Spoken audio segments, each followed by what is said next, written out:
She's been a Ceiling penny. She's the queen of the Sunset Strip.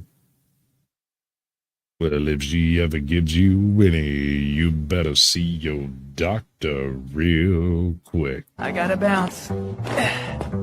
Thanks a lot for proving just how ugly and immature you are. It's been real. And just so you know, I don't really care about your problems. 3, 2, 1. And here we go. On my own, here we go. If you're looking for the guilty, you need only look into a mirror. The communists declared that the real differences among our people constituted the weakest and most vulnerable point in our social fabric. It's MAGA country. This is no hoax, ladies and gentlemen. I urge you to run for your lives while you can. We're not making this up just so we can take over the world. The old dinosaur media isn't dying, it's dead. We are the new media. This is our world now. Lay down and die. Peace was never an option. So if we don't step up and win this culture war, then who the fuck will? Let's wake the fuck up! We're gonna get naked. No. I'm locked in here with you. You're locked in here with me. That's what you've been waiting for. Be the one we need. Do not come. I'm gonna come. Global industrial complex. Yep. Uniparty. Do I really look like a guy with a plan? The point is to destroy Western civilization from within using Maoist technique. So therefore you have to vote for me. I don't know. This is probably the dumbest thing I've ever heard. Hey. Woke is Marxism, evolved to attack the West.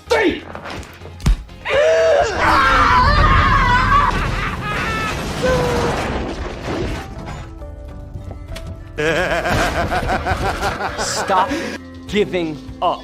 It's only just begun! Now! Do it! Yes, you can! I'm gonna do what's called a pro-gamer move.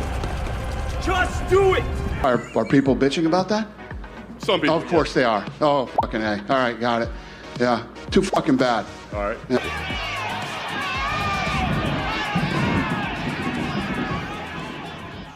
Far left conspiracies, to be honest with you.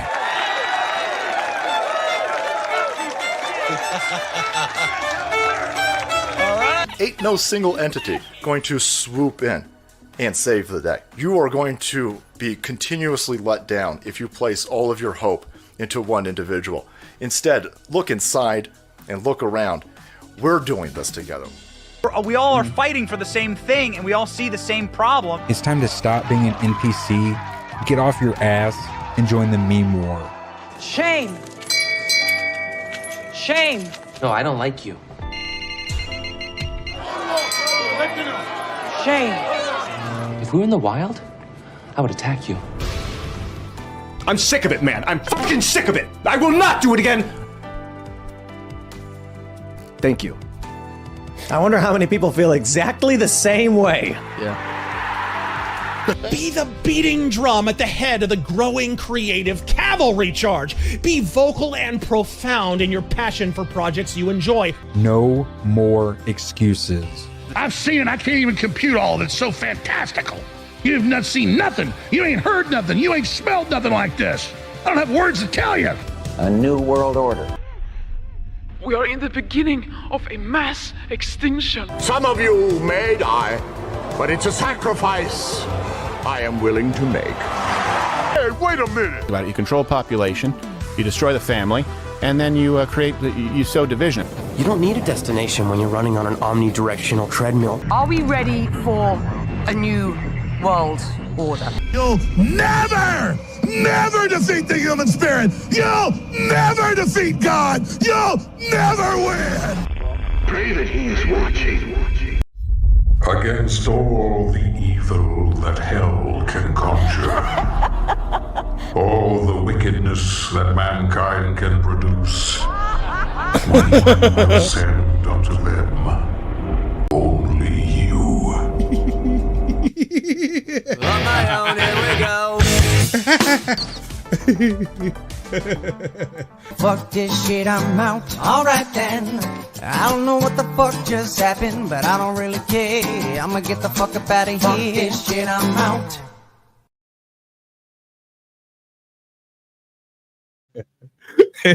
Sometimes I forget how much I went into that. What's up, D? I see you double dipping. How's that working out for you? You know, I don't know. You don't know. You just okay. Yeah, I just do stuff, man. You know, like yeah, that's fine. Whatever. I don't care. You got no shame for me. I got two shits I give about it. Listen, as long as you can respond every 3 minutes or so, you're good. So, I got a couple of videos over here, and I just kind of wanted to do something a little bit differently than I've been doing it. And I wasn't going to do it tonight. I was actually going to wait until Saturday night and do this stuff, but it's already just sitting around waiting. So why not? Where's my things? I got to get all my things going. Buttons and stuff over here. Did you know that a little while ago, $1.5 million worth of cocaine was burned up at a petrol station, I think in Brazil? That is like an immensity of aspen snow, bro. Like, that's enough to do it. Whatever it was you were going to do, that'll do it. This is enough to make you lose your head. And I mean, because you can't feel it anymore, not actually going crazy. But that too. Richard Pryor would be proud of this car. I don't think he blazed up this much bass. But this thing is this thing. You see, this got to be Brazil, right? Or Taiwan or some crap. I don't know. I think it's Brazil. this is just in fucking sacks. Yeah, it's just sacks of cocaine. They're just stuffed in the car right there, and I don't speak the language. Although, let's see, I got nothing going on over there. Why is it so funny that I'm here? Because you're everywhere. What's up, Firm? Big I don't get it. I'm not sure either, but whatever. I think it's because you're streaming on like multiple StreamYards simultaneously, so you're effectively in multiple places at once, and it's breaking down their ability to understand reality. Well, I do enjoy doing that. I saw a video earlier that made me question my reality. Have you seen the Haggis, the Scottish Wildlife Haggis Foundation? The Haggis Foundation. Yep. Okay. I'll bust it out after we see a few $1 million of a cocaine go whammy. You gotta love it when you're rocking. It's just a few $1 million, and you just, it's in sacks. What blows my mind is they put that thing in a Civic. You know, I mean, its cargo is worth 18,000 times what that freaking power plant And look is. at the windows are all blacked out. It screams drug dealer. They are really, really badly. I could tell it's a joke. You were laughing. I was just trying to get someone to explain it to me, not to ruin it per se, but I think it's a joke. I'm not sure what I just saw. Is this a propane filling station? Boy, can you imagine how high all these motivators are? They all standing around, and all of a sudden, everybody's high as hell. One of these people is going to fail their piss test here Monday morning, and they're going to get fired. And be like, I swear to God, it's not my fault. That doesn't even make any sense. It's Did got to be something fall from the sky? No, man. It just blew the fuck up. Like, I'm thinking this is like a propane filling station with like gas pumps and propane gas. And this is something going, or maybe they're trying to base. I don't know. There's no fire. There has, well, huh. Let's see. Take it down 25% speed and see what we can see.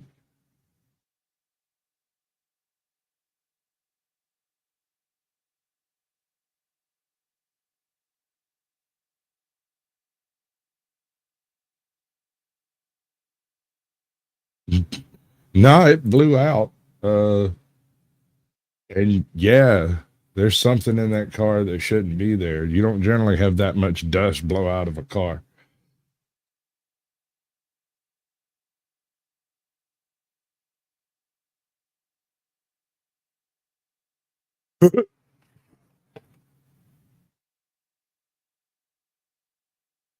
That's pretty intense, yo. There's no flame. Yeah, that's weird. That's part of the reason why I'm saying it's maybe a propane filling station. Because propane operates some propane operates at fairly high pressures. So walk me through, like I'm a retard because I am. How does that eliminate the appearance of a flame? Well, it doesn't necessarily have to explode to burn, and propane sometimes doesn't burn fast enough for it to actually you like that? Good deal, El Perro. Propane doesn't burn fast enough. Sometimes when it blows up because of a compromised fuel system or overpressurization, right? The spark gets blown out by the cold propane because under pressure it's normal temperature, but when it boils off suddenly like that, because when you take the pressure off, that's basically what happens. It boils, it freezes everything around it. So without a significant flame, it'll just blow it out. You'd need something like a highway flare, or a running engine wouldn't necessarily do it, and neither would a hot exhaust. It wouldn't really be hot enough. But it would take like an active repetitive spark to be there until it actually conflagrated. Conflagrated? Yeah, it's not technically an explosion, just a very, very, very rapid burn. Because if there's no oxygen in propane, it can't burn. So when it blows up, it blows all the oxygen away, sucks all the heat out of the area. And if there's no spark when that process finishes and atmospheric oxygen starts getting into the area, it won't burn. What would cause it to explode without a flame? A problem with the filling mechanism, or possibly the tank itself. I imagine they probably moved the tank to put more cocaine in the vehicle, would be my guess. And whatever the tank is that they're using is not, it's not in the right place. It's not done correctly for whatever reason. So just like they got a propane tank in their trunk and it exploded is what you're saying?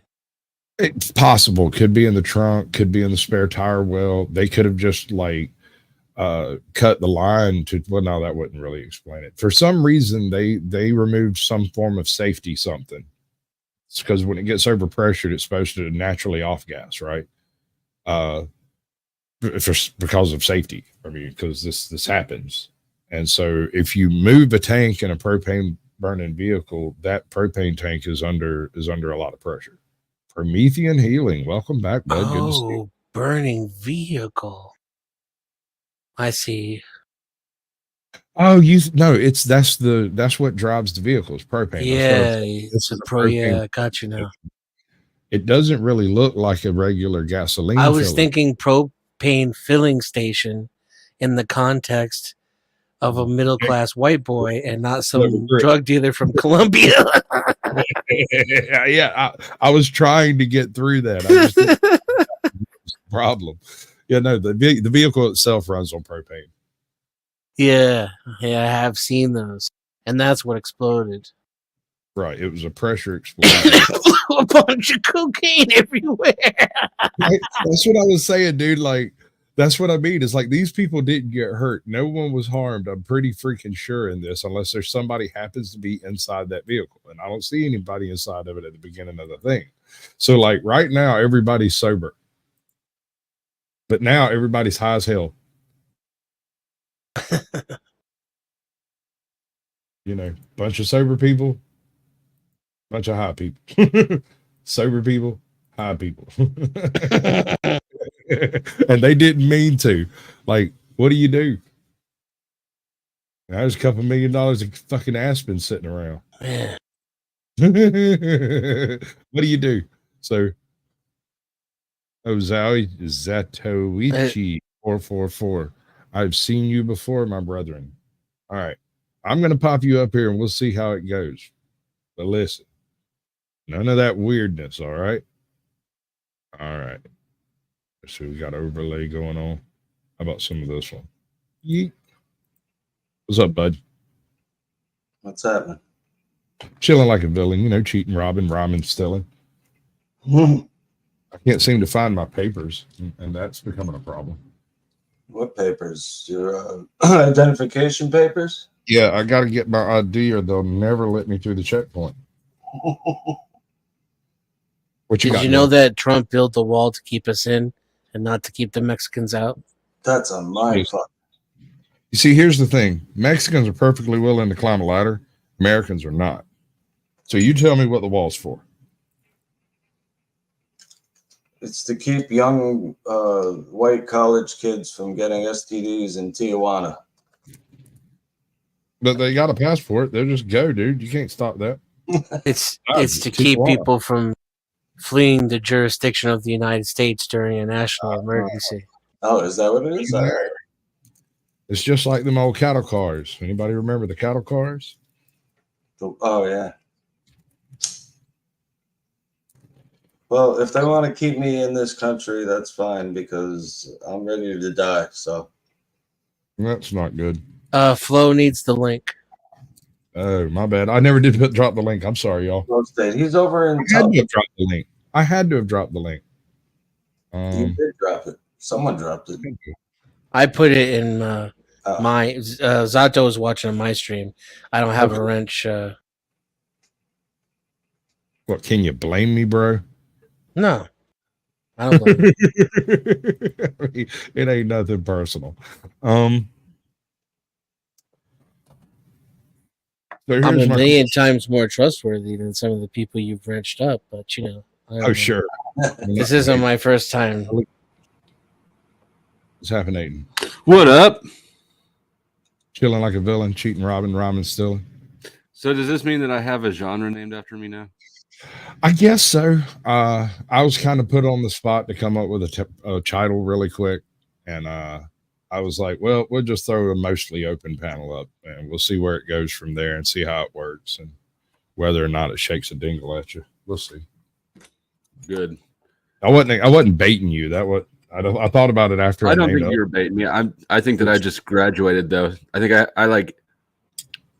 I know you didn't probably intend to create a genre named after me, but I think you just did. I'm really pushing it forward. Oh, good. Promotion. And actually the timing is good because I may stream, but I'm not doing a panel at all tonight because I'm still rage babying about money. Yeah.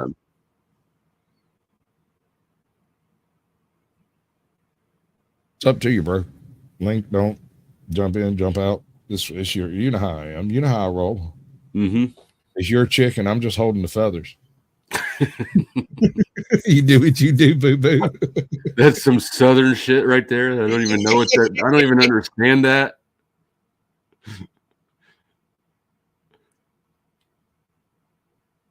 So what are we watching? Watching Squatch laugh his ass off. I got a new channel I found. We got this dude. He's decided to do what he calls Nick's News, and all of Nick's News is good news. There is no bad news on Nick's News, right?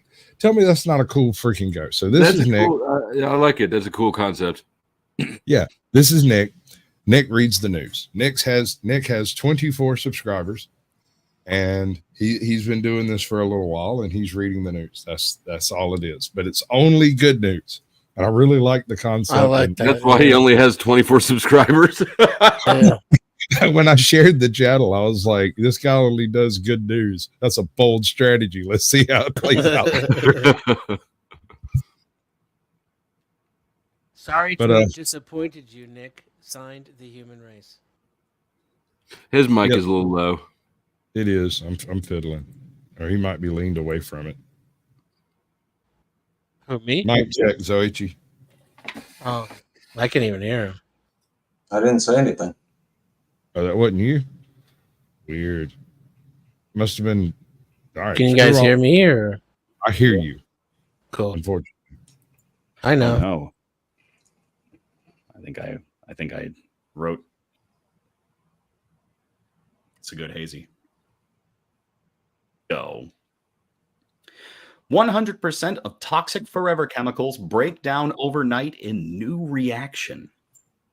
Scientists in Japan have developed a new method for breaking down toxic forever chemicals quickly and at room temperature. Neat. Tell me that's not good news. That is. It is good news until they until you figure out what the side effect of it is. Like I'm sure there's some. You know what? I'm fucking up Nick's agenda. Let me not. Well, see, that's the thing. It could grow, big teeth or something. It could do anything. But do you care what the side effects are if it deals with the side effects of the forever chemicals? I do. They invented heroin as a less addictive alternative to morphine. That is right? true. So that is true. You're correct. Yeah. At one point in time, it was marketed as gentle as baby's aspirin. Right. They used to prescribe who the fuck? Like that's just the most intentionally deceptive claim. What a. I mean, it's like OxyContins, man. You remember how hard they went with OxyContin?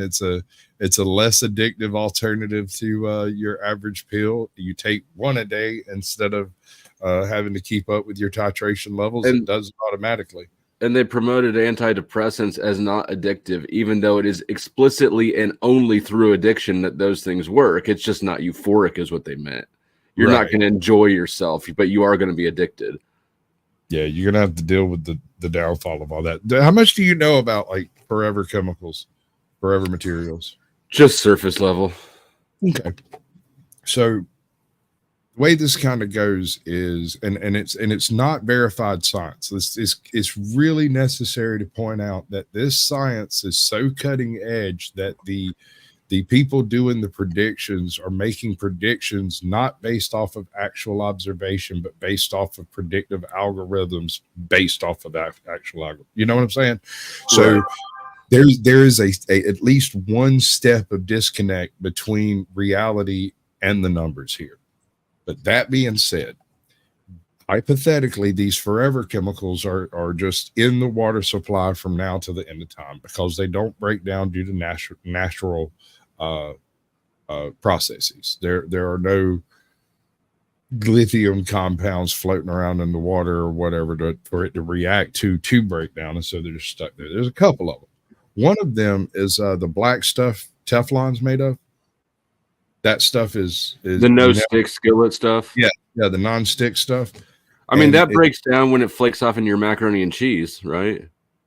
No, it doesn't even break down after you swallow it, and it goes into your belly and causes breaks down into colon cancer. Right, it gives you a good colon cancer, and then you poop it out, and it goes down. It eventually ends up in the ocean, floating through the Marianas Trench in your turd, right next to that Goldschlager you hammered in high school. The Goldschlager. I'll just say it. It'd be rolling. There's too many people, bro. That's how I met my ex-wife. Was Starry Nights. You mix Goldschlager and Jägermeister. That shit's. Oh my god, dude! I was just called a Starry Night. Yeah. No, sir. Me and we will not be drinking. I prefer tequila, but something about Starry Night was a good. It was a good shot for like when you're trying to get a chick drunk, but also it's got like Starry Night. You know, it's got that when you order, there's something about it. Okay, all right, whatever, pussy. Listen, what I'm having you're the one who won't drink it.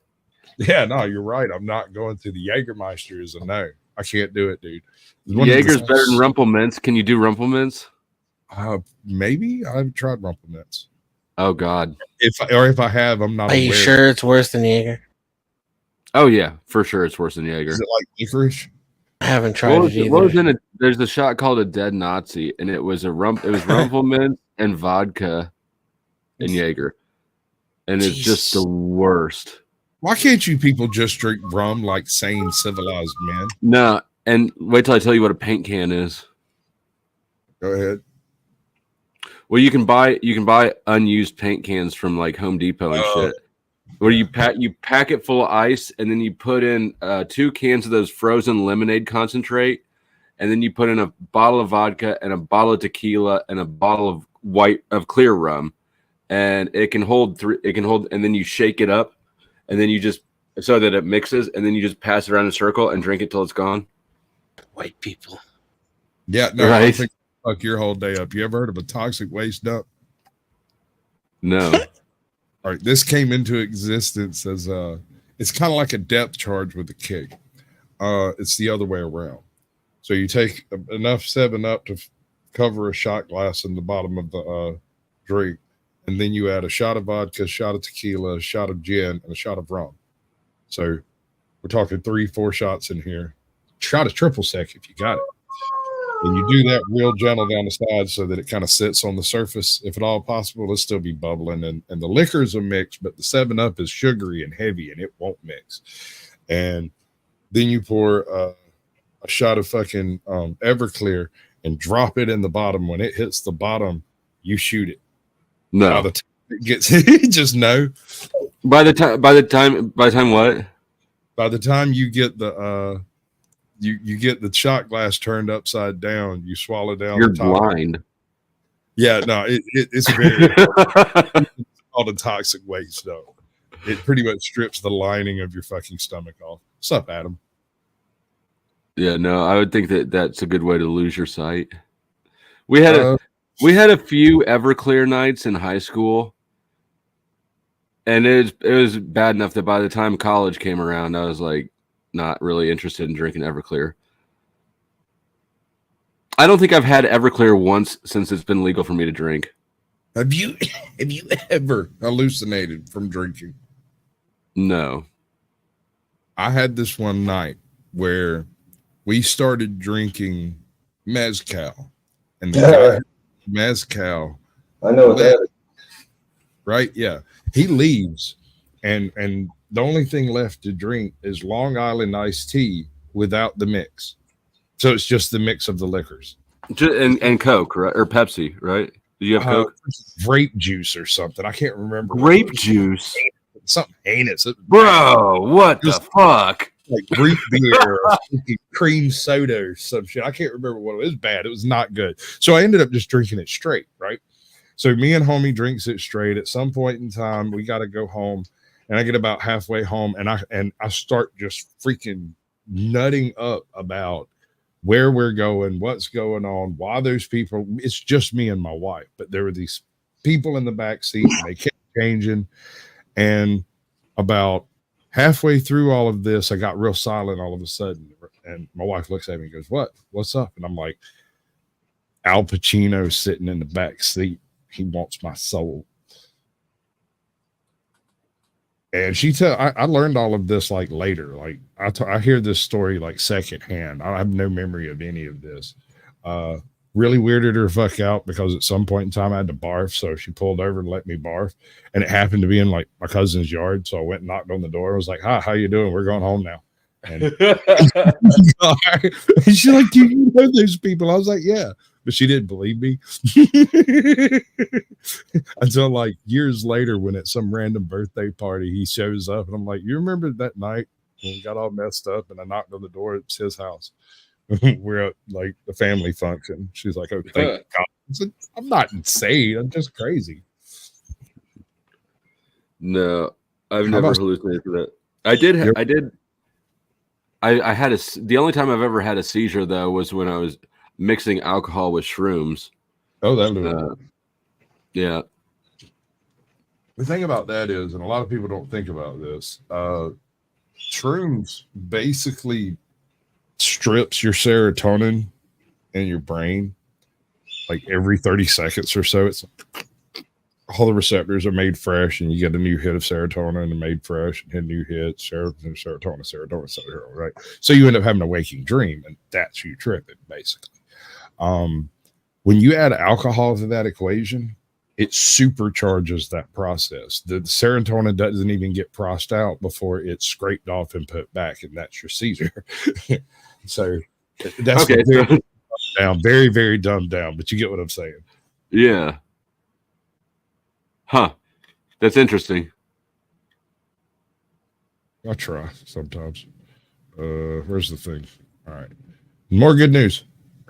The technique broke down 100% of certain types of these pollutants overnight, recovering some useful components for reuse. I'm totally going to not only get are we under this breaking down guy's skin. PFAS, we're also getting some stuff out of it that we can. He has a actually great put back idea. in. I think with just a little bit of panache, it'll go Per and polyfluoroalkyl substances, or PFAS, are a broad class of chemicals that have excellent stability and resistance to water and heat, largely thanks to their strong carbon-fluorine bonds.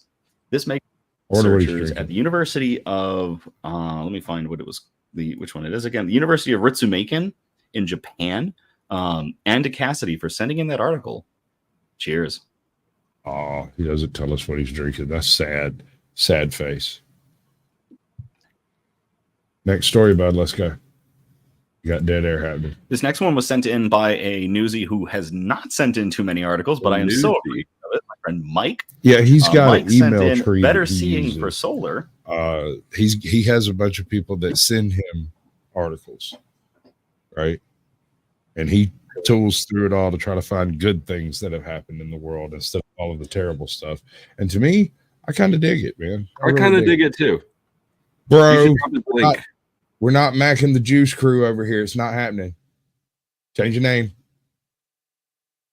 And you know me, bro. You know I'm not playing none of that shit. We're not even doing Wizard thing. It's not happening. Just change your name. We'll rock out with your cock out. It'll be fine. You were welcome, but there you go. I am blessed to have a brother that keeps my mouth in line. Well, the thing is, if you're going to call me on some definitions, damn it, I will spend the rest of my life calling you out. I got nothing better to do. Don't get me started. Yeah, I can't explain it one more time, but I'm not going to. And I will copy and paste this in the chat if y'all want to read along.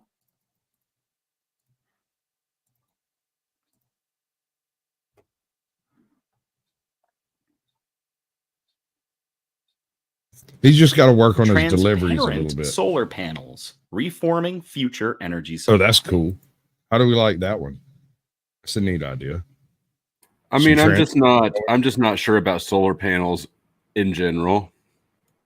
Okay, so there are two philosophies for solar. First of all, the technology will be made, and so we might as well make use of it where it is useful, right? Hypothetically speaking, what would be more beneficial?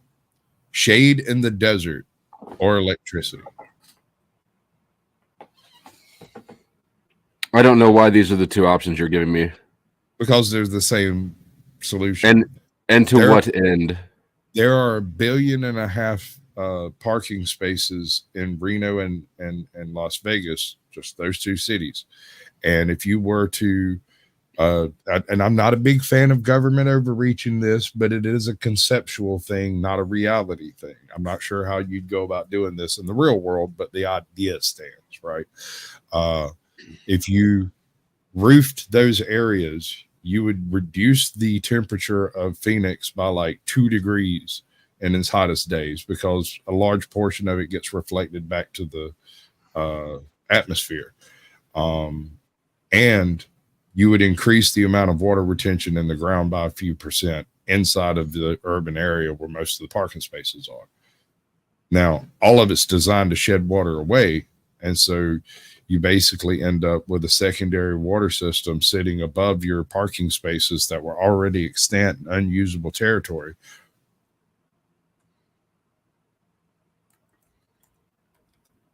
It wouldn't work. Issue is, a firm audit's pointed out nails my issue with solar is I think that the hardware takes too much resources to make to be worth it. Sort of just like ethanol. I have the same issue with ethanol. Or choking out. And I think that's where we go to wind. Wind is always going to be prevalent. So the only thing there is here's the problem. You need a storage system. You need a storage system. No, you have the same problem with wind that you have with tidal. Your tidal forces are really unmeasurable. We can measure what we've seen, but we can never prepare for what we can't see, right?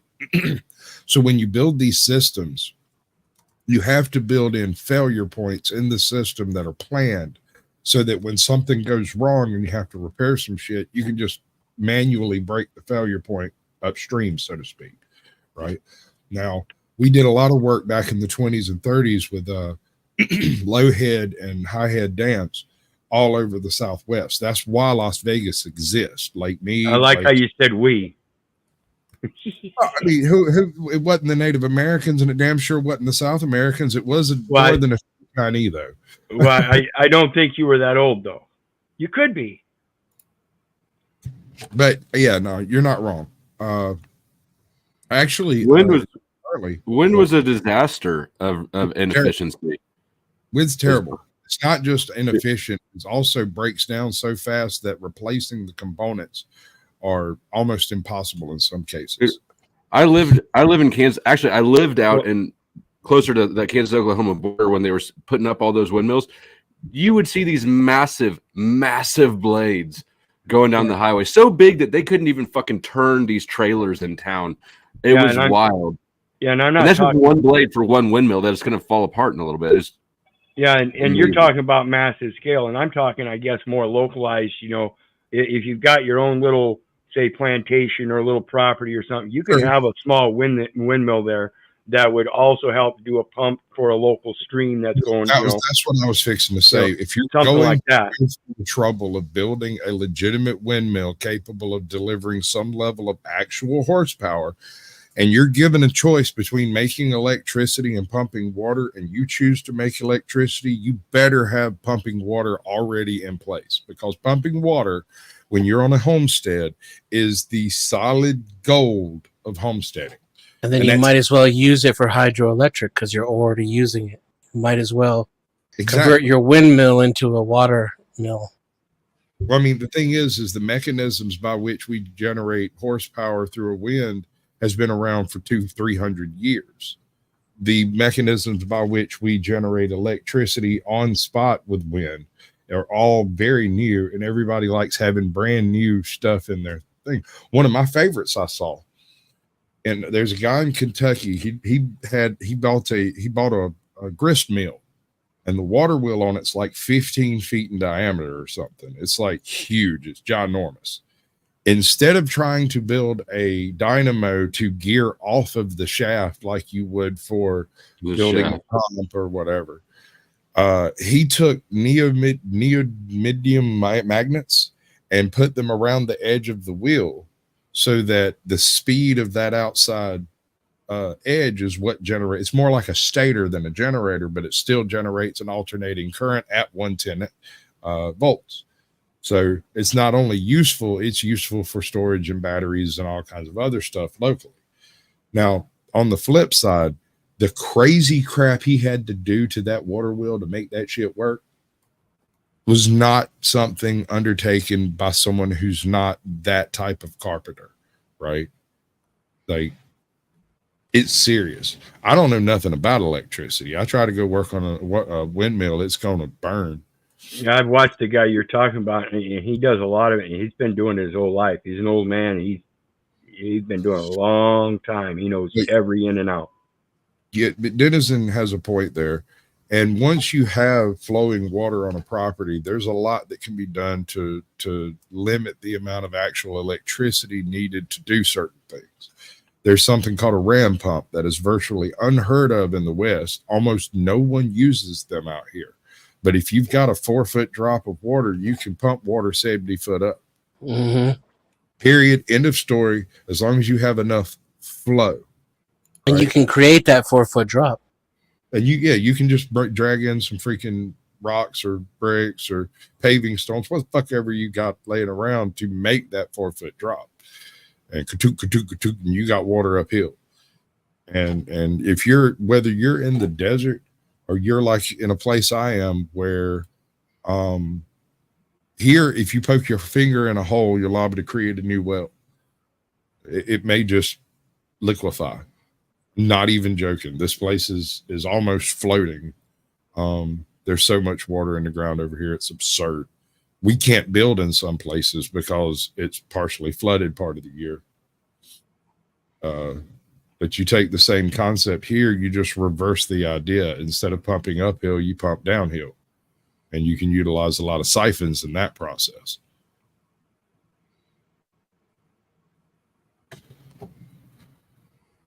But yeah, the reason the windmills come up is the blades of windmills are made from carbon fiber, various mixes of carbon fiber and resins. They've been cooked at a bajillion degrees, and they're basically strung together buckyballs, like little bucky cylinders, and wrapped up a whole bunch. And there is nothing known that will reduce these structures any smaller than a single carbon ring, right? Because all they really are is a bunch of carbon rings stacked up on each other in the first place. So that lands them in the forever chemical pile. And every single windmill you build, you have to dispose of. And we know of no way to get rid of these things other than recycling them into other resins, where they're just a filler material and not the actual material that you're working with itself. And that's hinky.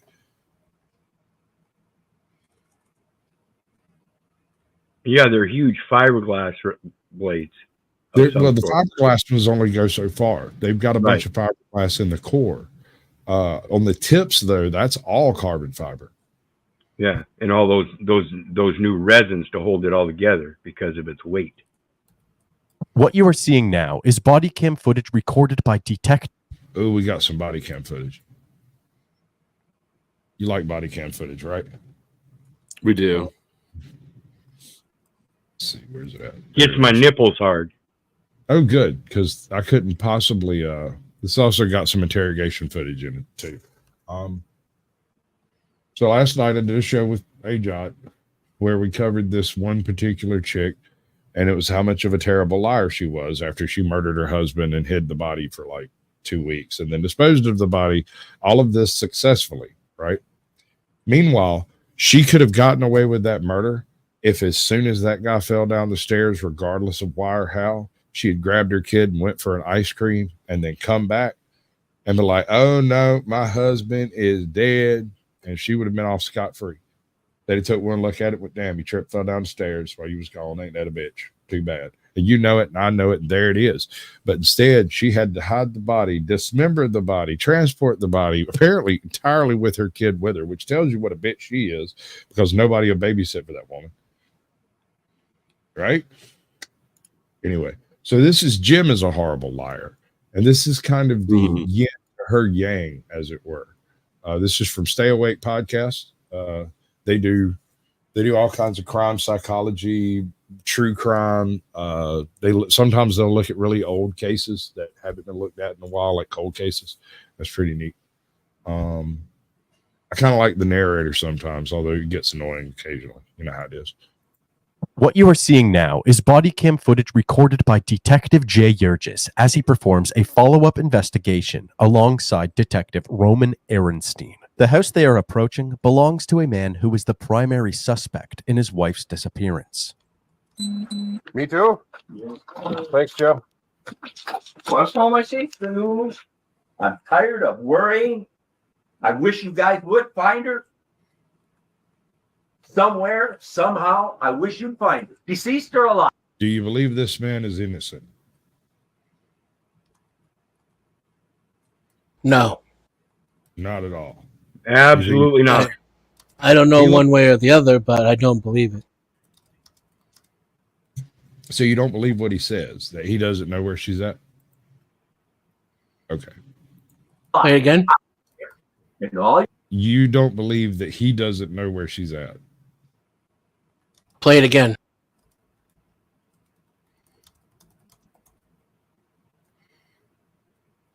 Want to smell my seats, the news? I'm tired of worrying. I wish you guys would find her. Somewhere, somehow, I wish you'd find her. Deceased or alive, I don't care. And all your... I believe him when he says he doesn't care. Yeah. Are you trying to show me something, Flo? Okay. All right. I thought you were holding something. No, I'm... No. All right. What you're doing is waiting for me to say something a little bit different. Then you say, oh, he's lying to us. Now we got him going. If you guys think I did something, arrest me and haul me in. Because I did. This is James Prokopovits, a.k.a. Jim. As previously alluded to, Jim's wife Victoria went missing 3 years earlier. Over the years, Jim has become very resistant to law enforcement, becoming frustrated during almost every encounter. Okay, but it was 3.5 years ago. You're asking me where I sat at the table? My God, man. You're asking me what kind of... Do you pay attention to your wife wears every time she gets dressed? But say, God forbid, something would happen to your wife. Would you be able to tell everybody what she had on or what she wore? I give it a 50-50 shot.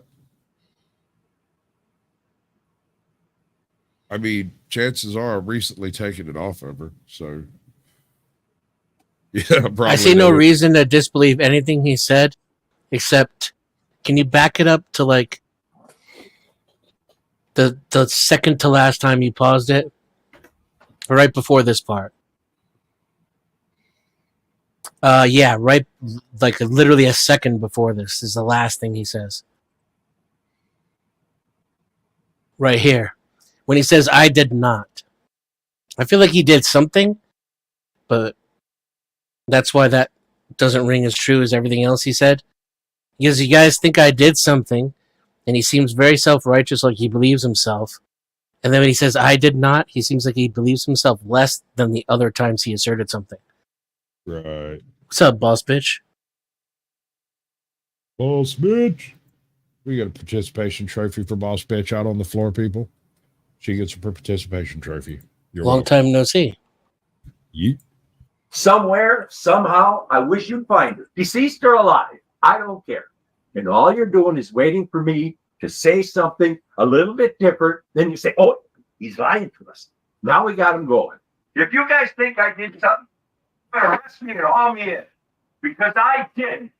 This is James Prokopovits, a.k.a. Jim. As previously alluded, James Prokopovich.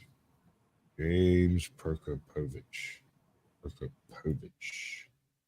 Prokopovich. Hey, Flo, say Prokopovich. Prokoponovich. Oh, you didn't do it right. Too bad. Did too. Let me hear it again. I gotta hear it again. Hold on. Is that's their name? Yeah. Let me repeat this. Prokopovits. Prokopovitz. Provokovitz. You did good. I'm proud of you. I did do good. Yep. 3 years earlier. Over the years, Jim has become very resistant to law enforcement, becoming frustrated during almost every encounter. Yeah, they're frustrating as fuck. Years ago, you're asking me. Well, no shit, man. I mean, this guy didn't come over here to talk to you just because he's friendly. There's no cop out there that wants to talk to you just to be friendly. That's not really a thing. Correct. Even the ones that you called to help you are would really be just fine with arresting you. Yep. Exactly. That is absolutely true. They would rather have a conviction than a friend in most cases. And that's just terrible. But okay. Right. So after 3.5 Cops years. Cops are nice people, though. Yeah, cops are nice people. Where I sat at the table? My God, man. You're asking what kind of... Do you pay attention to what your wife wears every time she gets dressed? But say, God forbid, something would happen to your wife. Would you be able to tell everybody what she had on or what she wore? Jesus Christ, you're asking me stuff 3.5 years ago. What roads did I go to? I'm sorry, Roman. I just don't remember. Just one thing that I noticed is that you seem to be upset by our presence. Is it? No, I'm not upset.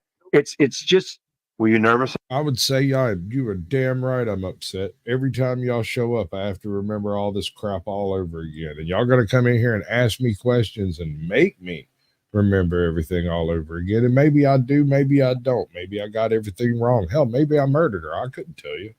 It's been 3 years now. What you reckon? But what was she wearing? Oh, I don't know, man. It was leotards, what, mid-80s?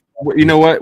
I don't know if is your wife in eyeshot, Sasquatch? Tell me what she's wearing right now if she's not in eyeshot. All right, don't judge me, all right? But she is wearing a dress that is like kind of like a Halloween costume witch dress because it's got different lengths of like petticoat kind of thing going on. Okay. And a semi-sleeveless, the outsides of the sleeves are open. I really like this dress. That's why You're the wrong person to ask about this, though. You're like Rain Man level of observant about some things. Sometimes, especially if I like what I'm looking at, I'll remember a lot about it. But yeah, no, if like say I woke up in the morning and my wife is gone, I couldn't necessarily tell you what she wore. I can't look at her clothes and tell you what's missing. That's not a thing. Pineapple on pizza. I mean, hell, especially like I've got a daughter. I don't even know whose clothes is whose most of the time. Oh yeah, right. If I just looked at it in a pile, you know, and that funny look you get from your wife every now and then when she's going, like she reaches over to grab a t-shirt and comes up with your daughter's underwear and your clothes, and it's like, who's this? Shit, I don't know. Kids. Mine are adult. Mine are full-sized adult type daughters. So. Yeah, I mean my daughter's in high school, but Katie's quite small herself, so I know what you're talking about. Right. And look what I don't remember having these panties. Whose are they? And look at this good girl from Move. Have you had these? Reese is outrageous. I can't eat peanuts. Because you're allergic or because you're a pussy? Because I'm allergic. It's like eating a poison. So you're the reason that nobody at school can have peanut butter and jelly sandwiches. Should have been, but no, I didn't figure this out till I was older. Oh, HB Nubcraft. That's a trick question because the answer is nothing.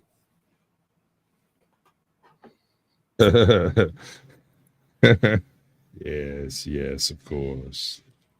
Probably could have guessed that one. Definitely guilty. I think he's guilty of sin. I think he's guilty of sin. He knows he's guilty of sin, and he knows if he talks enough, they'll prove it. I'm the same way. Yeah. About us coming. No, I wasn't nervous. I wasn't nervous. I got nothing to hide. Instead of being helpful and concerned for his wife's well-being, Jim's behavior throughout this investigation is, put simply, very peculiar. And the suspicion surrounding him can all be summarized by this very question. Why are you so certain that she's not me? But I just have that gut feeling, Roman. I don't know. April 26th, 2013 was the day that the Brown County Sheriff's Office received a call from Jim to report his wife missing. The officers quickly arrived at the Prokopovits residence. What you reckon, man? You eating that Zagnut? Yes. Magnificent. I'm going to get some viewers off of that one. Watch this. Witness the Chad chew. Wait, are you a Chad? Were you ever caught mewing? Is that a Reese's? Yeah, and it's a Reese's. Hell yeah. It's got Reese's Pieces. There's candy inside the candy. Yeah. Yes, that's American as apple pie, baby. Mm-hmm. That's true blue through and through. Reese's is my favorite. I imagine so. To help search for any clues as to where Victoria might have gone. During this search, they discovered that Victoria had left all of her belongings behind, except for her medication. Did she leave her purse? Yep, purse is here. Does she have a driver's license? Yeah, it's right. Oh, right, okay. But no credit card details? No. So she wouldn't have jumped on a plane and went No credit card. Does she have a job? No, she doesn't work. She's on disability. For what? Depression and stuff. She's on psychiatrist care. She had surgery. She had a colostomy. She had the bag on for about. Ooh, that's pretty rough one. That's rough on everybody in the household. 3.5 to 4 months. This Right. operation really threw her into a downfall. To be specific, the downfall Jim is referring to led to a decline in Victoria's mental health and a history of misusing prescription drugs. Obviously, detectives were now more concerned as to why she would have taken her medication. All right, so do we think that Jim might have...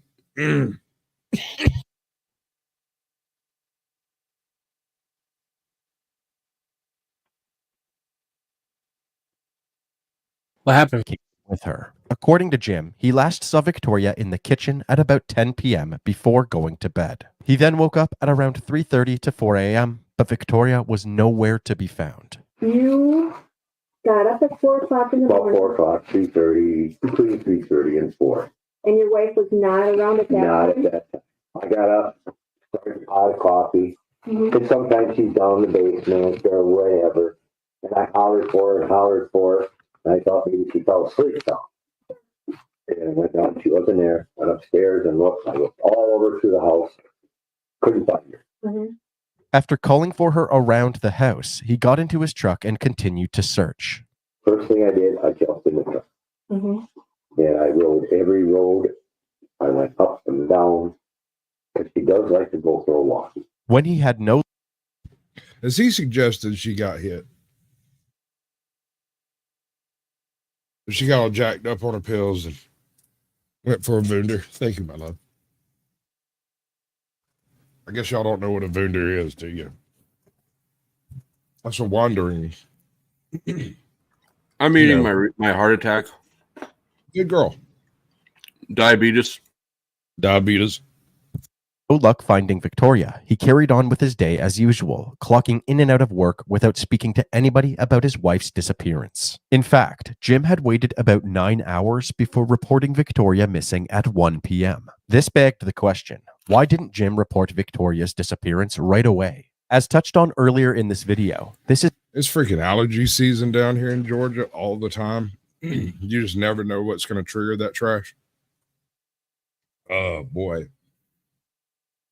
Let it rain about 4 days straight and then be real hot for 4 days straight. You get mushrooms out in the yard big as a softball. Those things are cool. Yes, sir. It's just the first. What kind of puffballs do you like, man? Anything that's edible. Mushrooms have those basic ground nutrients from the mycelium and stuff, and they give your body a good boost in all of those micronutrients. Yeah, no, you can have it, man. I'm not going to eat your mushrooms unless it's going to do something spectacular. And if I'm going to do something spectacular, I'm going to do it in the privacy of my own home or lock in the backseat of a pickup truck. Hey, I like those too. Hey, I'm just saying. Have any of y'all done mushrooms? Yeah. Yeah, everybody? Oh, cool. Yeah. All right. So has anyone else met the machine elves? No, that's DMT, I think. It's altered. I've heard about them. Right. Okay. So I don't know if this was a machine elf, but when I heard the term machine elf, it made sense retrospectively. Does that make sense? I had the experience, and for years I could not define it. And then I heard the word machine elves, and I went, "Oh shit! I think I saw a machine elf." Right. But it was basically, and this is going to sound absurd because it was. You've seen the Mayan carvings and stuff that the Inca and the Mayans did, where they're all like geometric figures and everything's right angles and like proper circle curves and stuff. The entire world was made of that trash.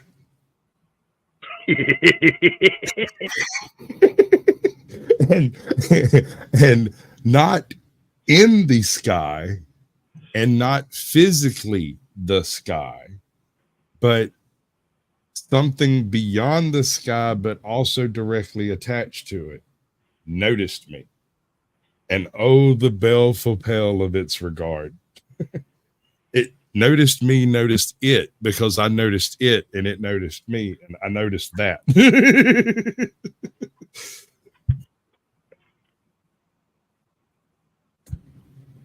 It was an absurd experience, but the only description I've ever heard that made sense of what that thing was is the machine elves concept. So I don't know what else to call it. But then again, that is hallucinogens for you. I was tripping while playing Minecraft, maybe. I mean, I might have a few times, but not that night. Yeah, no. That night was different.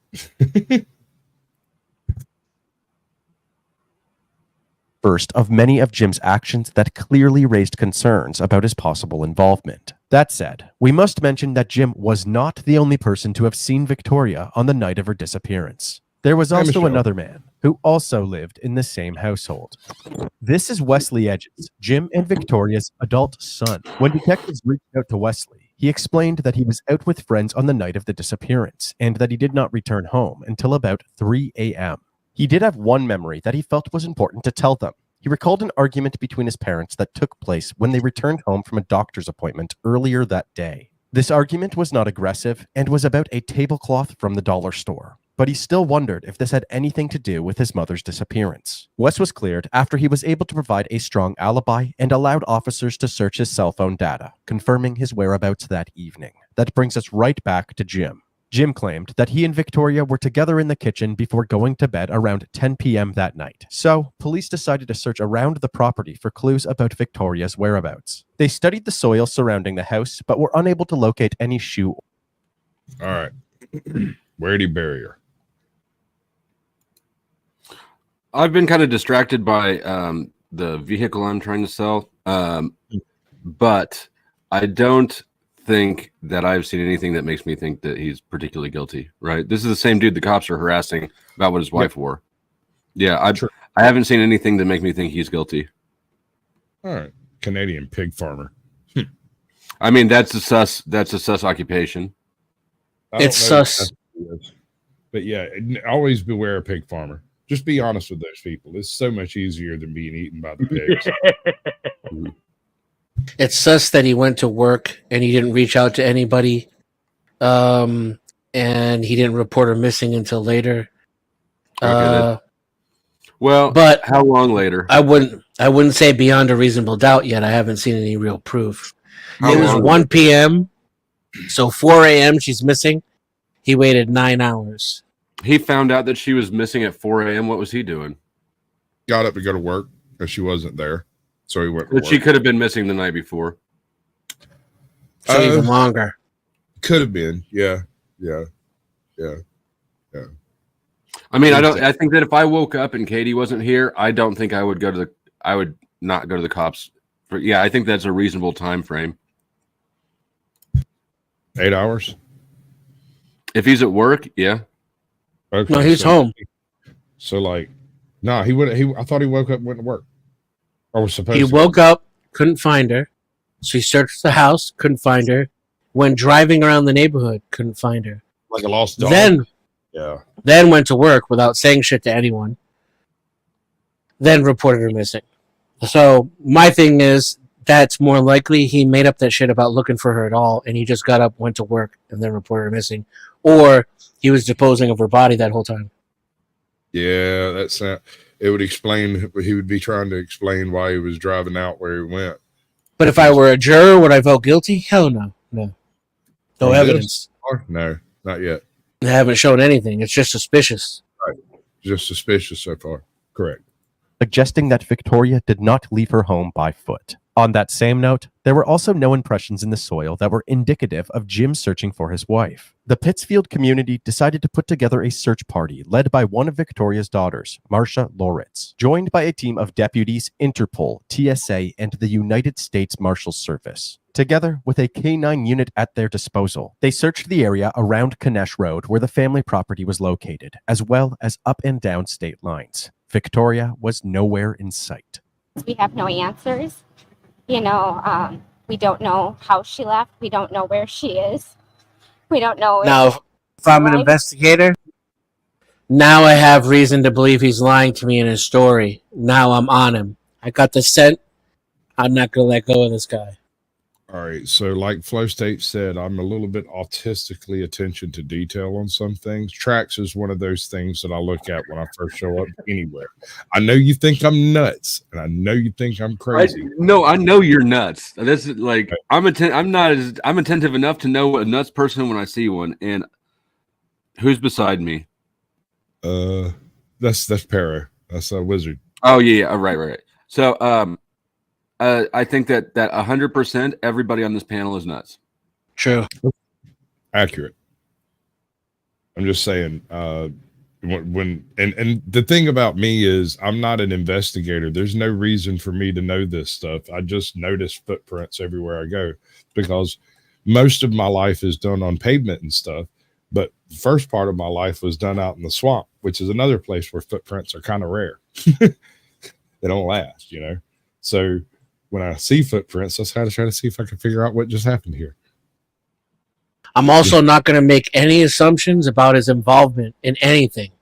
But but the fact that I think he's lying to me about his story, I'm never going to let that go. He's going to have to evade that. Otherwise, that's my guy. I'm going to be on him like a bloodhound. Right. That's what this dude does pretty much. Since this search was unsuccessful, Victoria's family and friends performed several more over the next couple months. During that time, detectives conducted several interviews and learned that Jim's recent activity was suspicious as well. Her family stated that Jim refused to participate in any of the numerous searches for her and kept in. Do we know why you tell me hates me so much? Over here, I don't think he hates you. Does he? That's so weird. Yeah, no, he doesn't hate you. He loves you. He's just flirty. He just likes flirting with dudes. Oh, cool. I like that. Yeah, he wishes you were swamp whoring. Oh, is that what it is? He was the whore. Yeah. Is that really you? What's up, Raju? Raju? You don't usually do the sexy avatar thing. Are you sure that's you? Oh, insisting that she was dead and never coming back. Jim had even begun dating another woman, Kathy Friday, a little over a month after Victoria's disappearance. As time passed, it was clear that really sounds like the sort of chick you pick up at the Waffle House. You're not wrong there. She kind of looked like the sort of chick you pick up at the Waffle House too. Is she hot for an old lady? I don't know. I can't tell. I mean, I'm Sasquatch. I'd smash.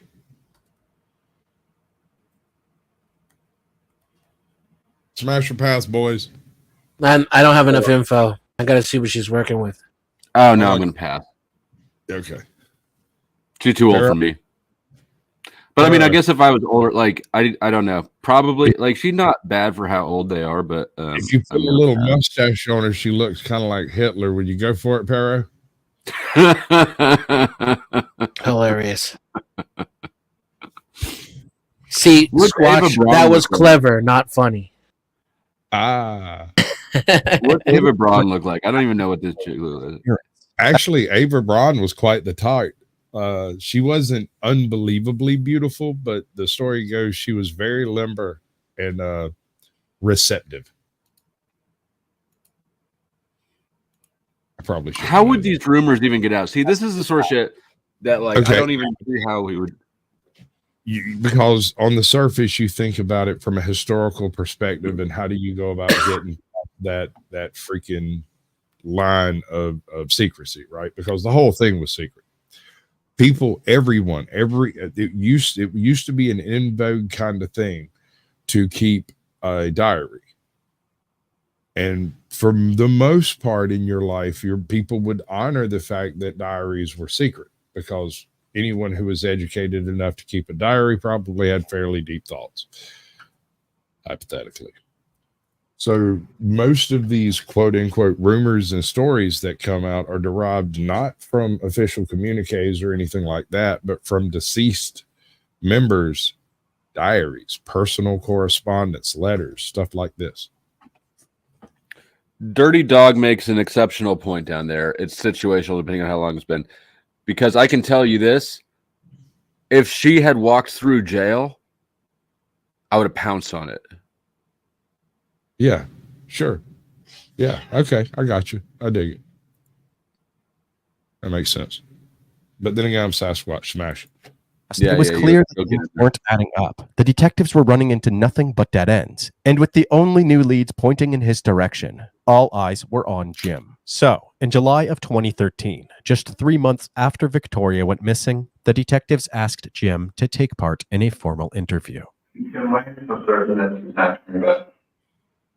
I have gut feeling, Roman. I don't know.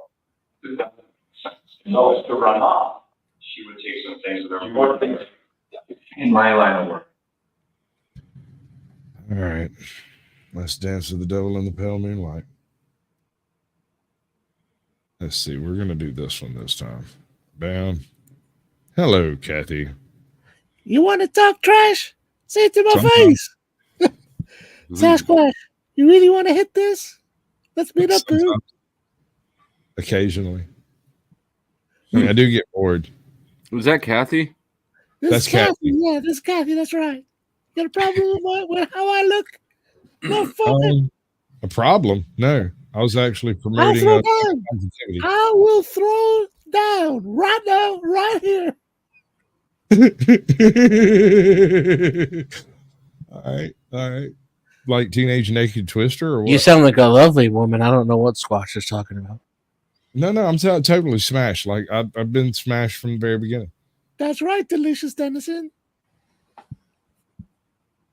Oh my Wait, Kathy, do we know each other? We sure do. Do we smash? We sure do.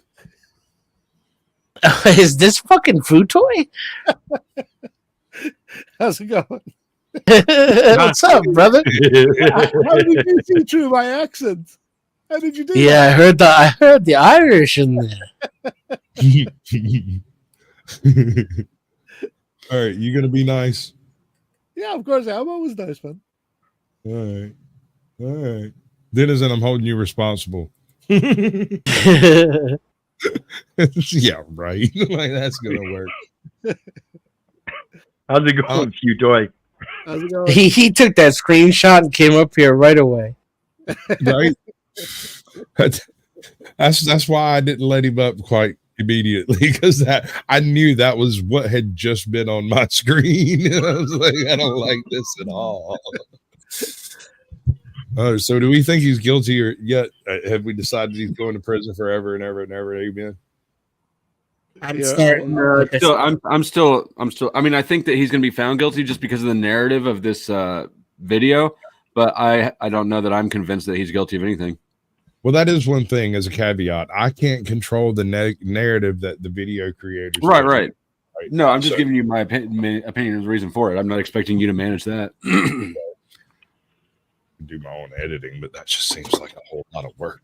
I'm suspicious. I don't trust the state. I don't trust the cops. Absolutely but if not. I'm this investigator, I know he's lying to me about something. I'm just not going to assume that is killing his own wife. How do you know that? Like I said, when he said he didn't do anything, he did something, and I don't buy his. He searched for his Just story. little mannerisms. Yeah, Right. yeah, but the tracks, though, that's a big one for me. That would be a big one for me. If it looked like he didn't do shit that he said he did, I'm going to be I think checking the rain schedule, like what would the weather like? I'm going to be looking for ways to prove his story correct. Yeah, I think as time goes on and the story goes in, you find out that they really maybe don't have so much evidence against him. It's all pretty much circumstantial We'll and see. doesn't hold a lot of weight. But in the end, because it doesn't hold a lot of weight, but he has no, and even despite the fact that there's no body, they really don't have much of a case. But that alone is so uncommon and infrequent. That's true. And then those little nuances like no footprints and this and that kind of really puts a doubt in a man's mind and says, yeah, we better just do it just in case. I don't know why people seem to believe that folks can just disappear and it be okay. But in reality, no matter how inconsequential you might think an individual is, if you just pluck them out of their life suddenly, there are people who will look for them. Right. And And once the authorities or the state gets a hold to the idea that somebody's not paying taxes, they look really hard. They don't ever stop looking. Well, they won't think that if you don't have a W-2 to show. Yeah, I guess you're right. But I mean, when people just disappear, it kind of turns into something of a snowball effect. More and more agencies get involved. You get more and more eyes on it, and you have more and more likely to solve whatever it is, the mystery of the missing housewife. Well, and you Jim's said it a hog earlier too, being a hog farmer. That's a big thing here. Yeah. Because I don't know that he is a hog farmer, is he? Oh, I thought somebody said he was. If he is a hog farmer, that would be a big issue because that is one of the ways to get rid of a body without any evidence. Chuck, come on, Chuck. Let me see you, baby. Just give me a little, tell me you love me backstage. So nobody else can see it. You're not going to do it. He's just not going to do it. Chuck, speak. Hello, big boy. That's cool. Damn, now I'm make around. sure it's something gay. Yeah, exactly. That's what I want to hear is the gay God stuff. damn it, Chuck. StreamYard was being freaking retarded. Yep. It is weird in this format. StreamYard's not real used to it, and YouTube's not used to reacting to it, and so it's just a weird format right now. They haven't even given me the custom layout. So what do you think, Chuck? Is he guilty? Not guilty? Boy, it ain't looking too good. Yeah. Though his son got home about the same half an hour before he got up, so maybe they was in it together. Ooh. Plot twist. I like that. Writers of reality will unite. Earlier, no car, no bicycle, no public field, no campus, and really no friends. She was missing during a short period of time. What does that mean? Me? What? I nothing to do with her disappearance. You know, if anything would have occurred in that house, there's no way it would have been put back together. A lot of the family wouldn't accept that she would walk down the road. Well, I'm sorry, she did. I thought about calling who? The police. But I said, she has the right to do what she wants and disappear.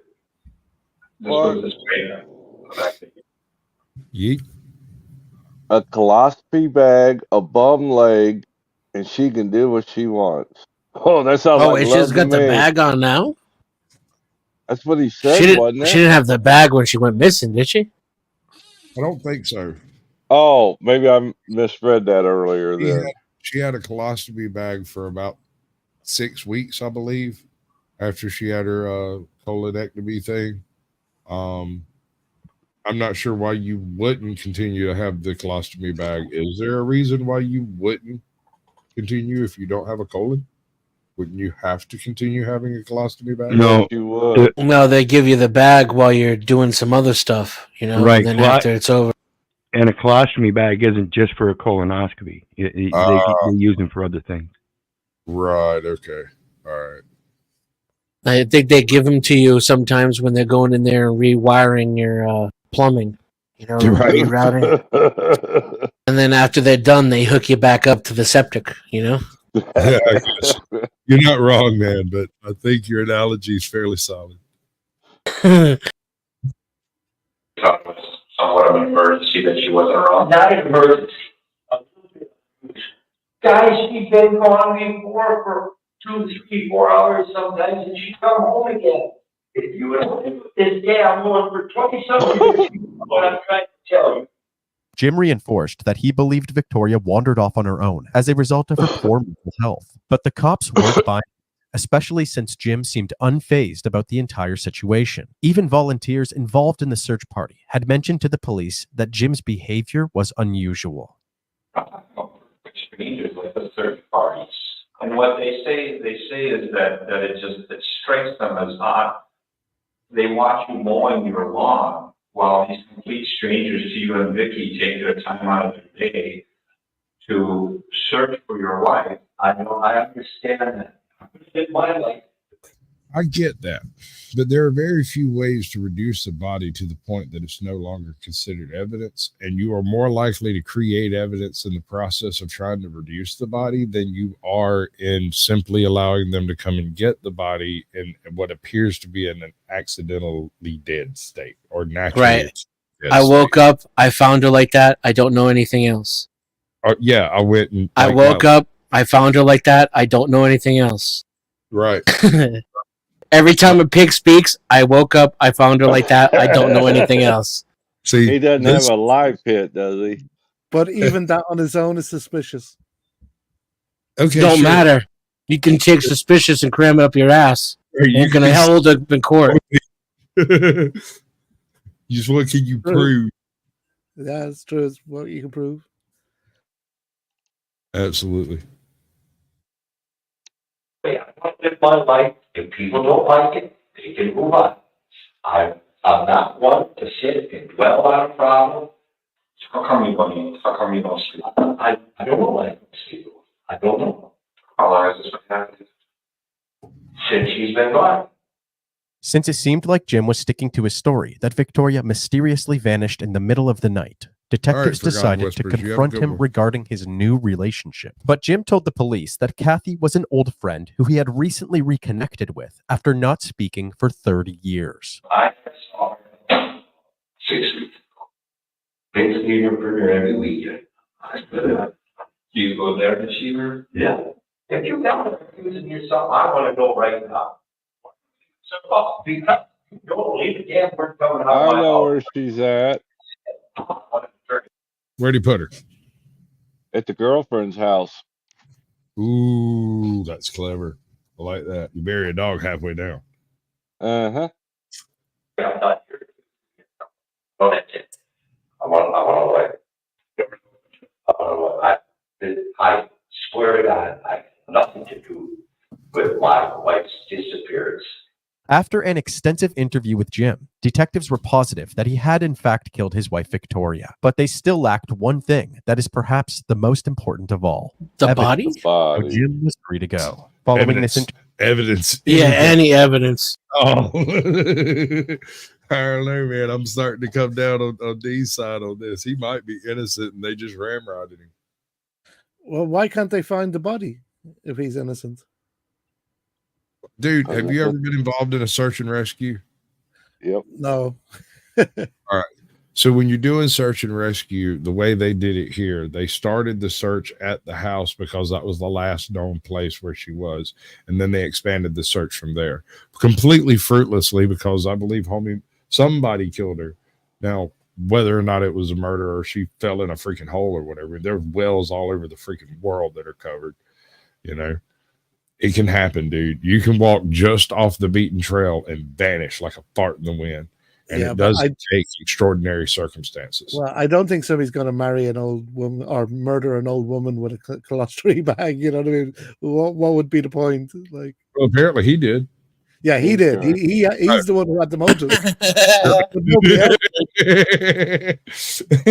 but nobody else did. Like some random guy who's going to murder an old lady walking around the street. I don't know. Have you been to America recently? Things are getting over in Aurora. Things are getting serious. I hear the same gang took over a place in Chicago too. AYB. Yeah, but where is this? Where did this happen? Aurora and Chicago. I can't say the name of the freaking gang. I can't remember. So no, I'm talking about the situation we're looking at here. With Jim. Oh, I can't remember. 2013. Yeah, 2013, and it was in.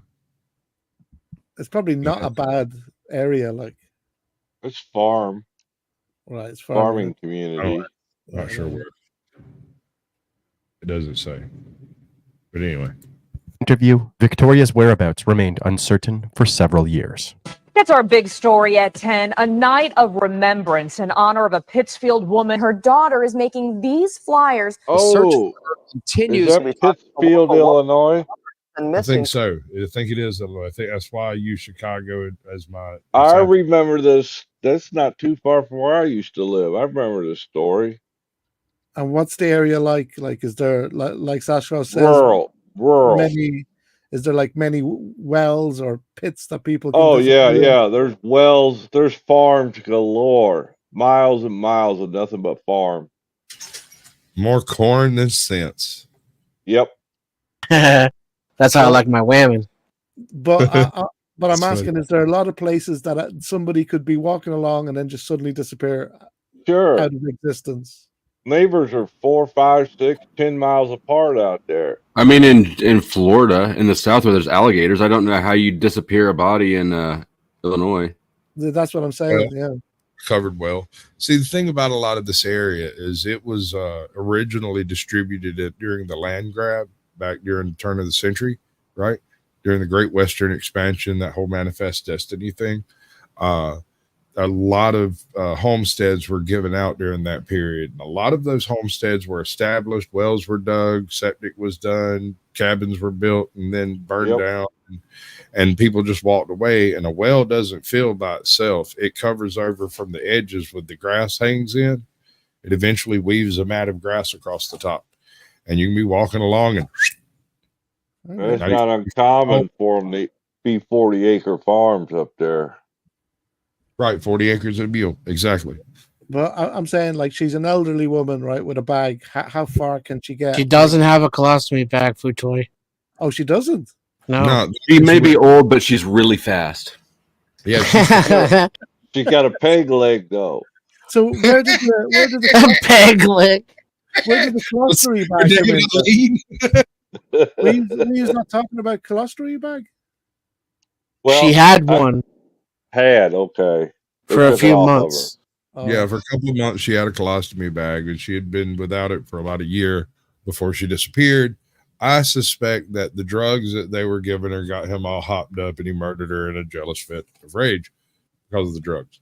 You see, yeah, because I'm not seeing that a search party can't come across a well that has you know what I mean, an old well. Oh, you'd be surprised. You'd see the hole, would you not, of where she fell in? No, not necessarily, because you generally see things that stick up or stick out, not things that aren't there, right? So I know you think you'd walk by and be like, oh, there's a well over there. Hole. Yeah, there's a hole. You know, but I'm not talking about her falling in. I'm not doubting that she could fall in. What I'm saying is, wouldn't the search party see the hole of where she fell in? Not necessarily.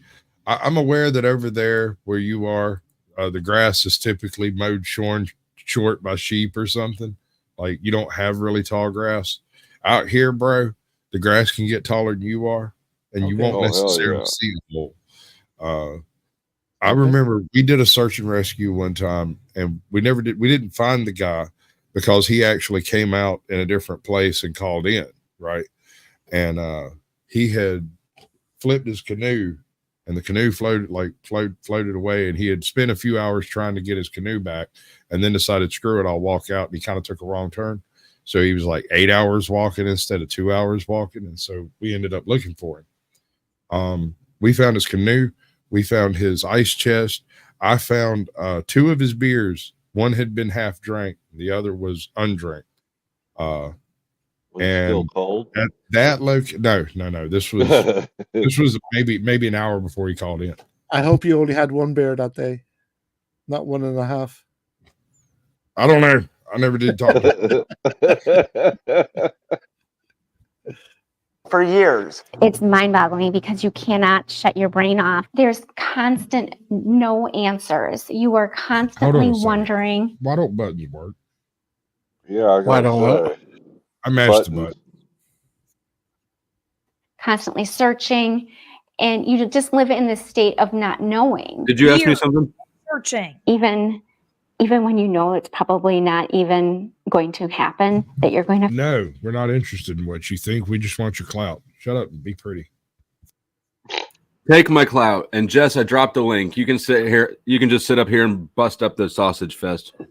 Is the pretty lady behind her, or I don't see her? Rush. What are we doing? Wait a minute. Pretty lady. Leave Flo alone now. I mean, I am pretty, but I'm having a sneezing fit. I'm going to play the video. You're more like handsome.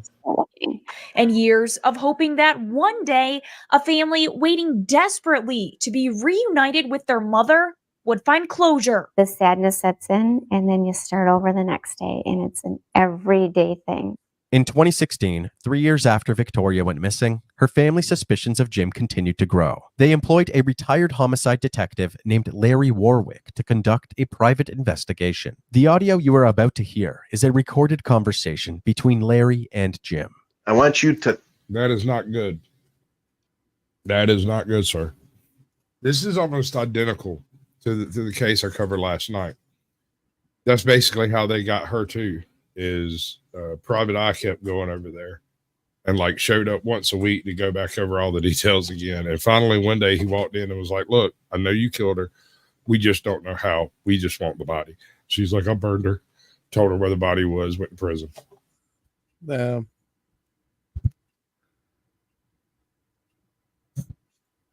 Pretend that I don't know anything about this. Okay.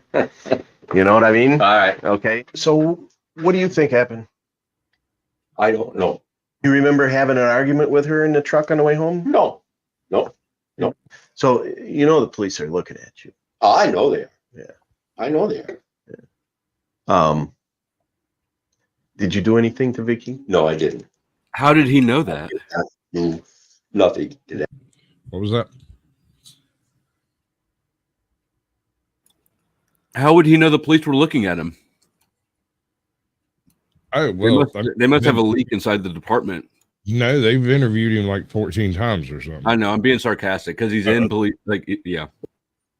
Well, this is this is the detective, the Private Eye that went by his house. Retired detective. Well, yeah, but the police are looking at him, obviously. He's the main suspect, right? He's the only suspect. Right. Which is not a good situation. That woman's son of a bitch. I loved her. Okay. I don't mean to upset you. But I got to ask the question. I know. I know they think I did something to her. The only thing I could have done different was lock her up in a rubber room. Mm-hmm. There's also been some talk in the police reports about this Kathy that you're seeing. Yes. Okay. You have a relationship with her now? Yes, I do. When did that start? I knew her about 30 years ago. Okay. Did you ever date her? Did you have an intimate relationship with her prior to your marriage? No. We were just good friends. Jim seemed to be inconsistent regarding his relationship with Kathy. He had originally told officers that he hadn't spoken with her in 30 years. However, during this call, he admits to Larry that the two stayed in touch, having phone calls every other year. So after you married Vicky, you never had an intimate relationship with her? No. I call her once every 2 years, 3 years. I saw her 6 weeks ago. It was clear that Jim was lying about this relationship, but that... What did he say? I didn't hear that. What did he say? I called her about 6 weeks ago. This is two different interviews. Spoken with her. Yeah, it sounded like he said the same thing in both interviews. Prior to your marriage? No. We were just good friends. Jim seemed to be inconsistent regarding his relationship with Kathy. He had originally told officers that he hadn't spoken with her in 30 years. However, during this call, he admits to Larry that the two stayed in touch, having phone calls every other year. So after you married Vicky, you never had an intimate relationship with her? No. I call her once every 2 years, 3 years. I saw her 6 weeks. It was clear that Jim was lying. I never saw her. Yeah, Right. seems totally different from having called them. Yeah. Well, quit asking him so many damn questions. Okay, how about that? Yeah. How about that? Like he said he hadn't seen her until a couple of weeks ago, and then the other one he said he called her. So what's inconsistent? I'm not sure there's an inconsistency there to jump. Y'all could just mind your own business. Art Vandelay. Yeah. Your name came up. Hold on. I see you down there. Your name came up. I am subscribed to you now, but your name came up as somebody. Do you have a catalog of RBR stuff? Rip RBR. Rip RBR. Mm-hmm. He gone? Has that been proven? Did he lose his channel? No, it hasn't. And there's Rip there's no obituary anybody can find either. I suspect that he's still alive and that Cyber has just jacked his channel from him. He's in hospital. I wonder if he had another stroke or something. That's kind of what I was thinking, because I went and I don't know, I'm kind of anal like this, but I went, can you imagine it? I went and took the live stream when it was up. I might have a recording of that when he fell, supposedly, or whatever that was. Pretty much the last time RBR was actually on vocally. Okay, good to know, Art. So what's your plans with the catalog? You know, Cyber deleted everything, which is bullshit. Now he's, I don't know, trying to hustle up investors for some shit on his channel. To sell the subscribers. Yep.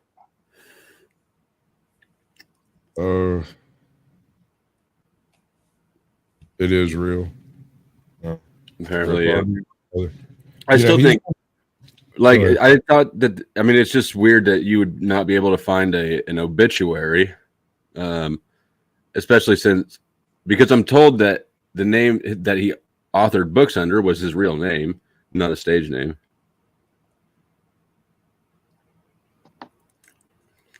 Well, I know if you know the state he lived in, you might be able to do a state search and find his death certificate.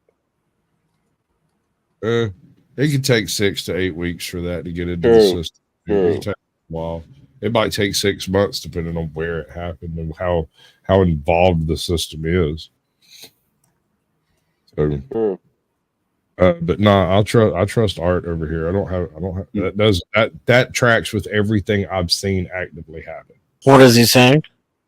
Hold on. So he's saying that he was saying that RBR is dead. He saw his daughter make a ripped Facebook post, and that Cyber deleted basically everything except for the shell of the channel, and but Art apparently has like the whole catalog downloaded that he's been giving away. So that's awesome that he was able to. I mean, that was good thing. I don't know what the thought process was. If you just saw his bad health and saw Cyber and the way he is and decided to get in front of it, or what. But that's really a good move. Oh, beautiful. Yeah, because the last time I seen RBR on a stream, even though physically he was on the camera, mentally he was in bad shape. Yeah, he wasn't even there. Yeah. Damn, that's messed up. It was a little messed up, and there were several of, because I've always been a lurker, with my channel name I can't really chat over there. It doesn't really fly for me. I wonder why. I don't know, man. I'm a perfectly nice guy. But you're a white devil. I mean, aside from being a white devil. Anyway, I don't even know how much I even buy. I buy like the sincerity of his racism, because he was sure he'd push it, but he always let me up, and he always unblocked me when Cyber would block me. I came in one afternoon and made a comment, and he just sat there for a second, stared at the camera, and was like, "Just don't even bother talking to me, man. Just don't even chat in my chat. Just don't even do it." I said, "Okay." I mean, fuck, if he'd let JB Gunner up, but look, dude. All right, I'm not. Yeah, ghetto. JB Gunner. Now you're getting into some deep cut lore over here. Like, there's history there, dude. There's like you and Lindsay type history there. Like they've been chewing on each other for a minute. So which one of them got naked? I'd say my money better, but it's just because he used to have a bit of a drinking problem. Hey guys, we're gonna hit the sack. Thanks for having me up, and nice chatting with you. See you later. Yes, have a good one. All right, take care. Later, Futoy. We're gonna solve this case about this relationship, but that wasn't the only I already thing. solved it. Footage from a surveillance camera at a nearby Shell gas station revealed that Jim had not actually searched there as he had claimed. This led to a second search warrant being obtained for Jim's home and belongings. A deep dive in— Wait a second. Does that seem right? Poof, there goes his whole story. There goes his whole story. One lie, and they proved it. He never searched the area where he said he did. All right, they're talking about a gas station, though. Yeah. And he said he went down those roads. Sure. Okay. All right. I don't like it there. I'm not a fan. I wonder if it was a abandoned gas station. Well, the cameras are working. Oh, okay. Yep, cameras were working. Lights were on and everything. Showed that he and Victoria had some serious financial issues, including unpaid medical bills and a foreclosure. Jim had also removed Victoria from his family medical and dental insurance a few months before, switching to individual coverage instead. The detectives met with Jim again, looking to re-question him regarding how he and Kathy reconnected. Walked into the casino. I was walking around looking for a machine to play, and I thought I recognized her. Oh, this guy's full of shit. Yep. And I walked up and I said, "You look familiar." Now he's completely fabricating. She recognized me, and then she did. They were hooking up at the casino. What comment are you looking for, bud? Oh, yeah, I see now. Right. When I been a long time, like 20 years or what? Almost 30 years. 30 years, yeah, of course. Again, Jim withheld the information regarding his biannual phone calls with Kathy. Detectives also wanted Jim to retell the moments surrounding Victoria's disappearance. As they pushed for new information, tensions rose, and Jim's roller coaster of emotions was on full display. Your best recollection, where in the house was the last time you physically saw her? Right here in the kitchen when I walked into it. And that was at 8:39. About 8:30. I want you to tell me where you were seated when you guys did. Do you remember? No. Okay. But it was at 3.5 years ago. You're asking me where I sat at the table, and you're asking what kind. Do you pay attention to what your wife wears every time she gets dressed? Oh, that could be really cool. That could be really neat. Because I missed a lot of that stuff putting together my channel. What did he say?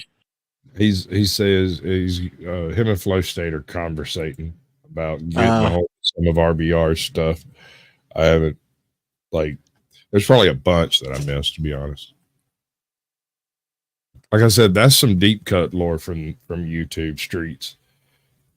Yeah, I was a juror on his YouTube trial. Right. If you do, you're a good man, but say God forbid something would happen to your wife, would you be able to tell everybody what she had on or what she wore? If you guys think I did something, yeah, see this because I did. I'm starting to understand why he sounded honest there until the end, because most of that rant is honest. It's got nothing to do with the crime.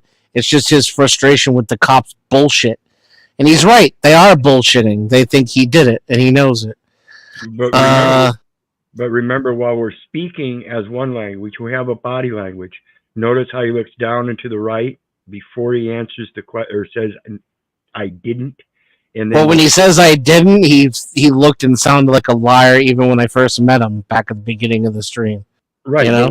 But watch his head shake when he says "I didn't." Is he shaking his head yes or no?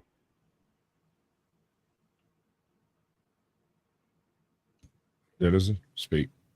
Oh, good question. Let's see. You were on the Law and Order trial or jury? Yeah. Denizen's been around for a lot of the deep lore since before I even knew Denizen, I think. You've got a history, sir. Not sure what it is, but it's there. It's not good. It's not good. It's There's a reason that he doesn't ever show his face. I got my agents working on it.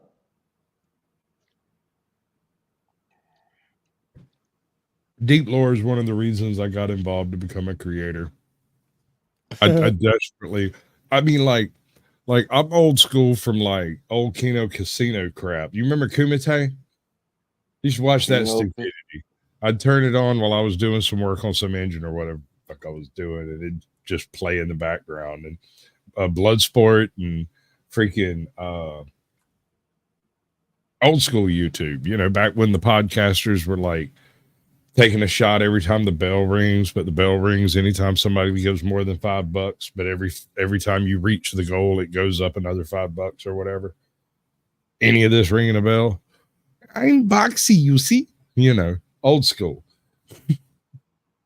Charlie and the magical Leopleurodon. Screw all y'all. Y'all suck. You suck. I'm trying to save this man's legacy here. You did a what? He's trying to save this man's legacy, lols. I don't know why. It's a legacy of like exacerbating racism against people like me. I have no idea why. But yeah, you do it, dude. Like, okay, so there's two ways to look at RBR's content. Either he's playing a character who is extremely like over the top, right, in a very specific way, or that's his honest opinion. Either way, as an honest opinion, that's at least worth what it is. It's certainly an opinion. Yeah, but if it's a character, that's an artistic work and a lifetime's worth at that, you know. Yes, and I would say if it is, now YouTube is a low bar, but still he would have that title as one of the greatest of all time on YouTube. He's sort of a legend. He is a bit legendary. Like from this day, from that day forward, he's so legendary that Cyber had to try to zombie clout this man, and that upsets me. That perturbs me. And fuck Cyber, by the way. Is this work copyrighted? Huh? Matter, he's dead. Technically by YouTube, yes. By YouTube now, yeah. Oh, Yeah, okay. Because I didn't know if his family would inherit the rights or not. No. Bodies of work are kind of funny. Typically, let's say some random dude writes some random poem, dies, and it becomes famous. That's public domain because it was never a monetary venture during his life, right? Okay.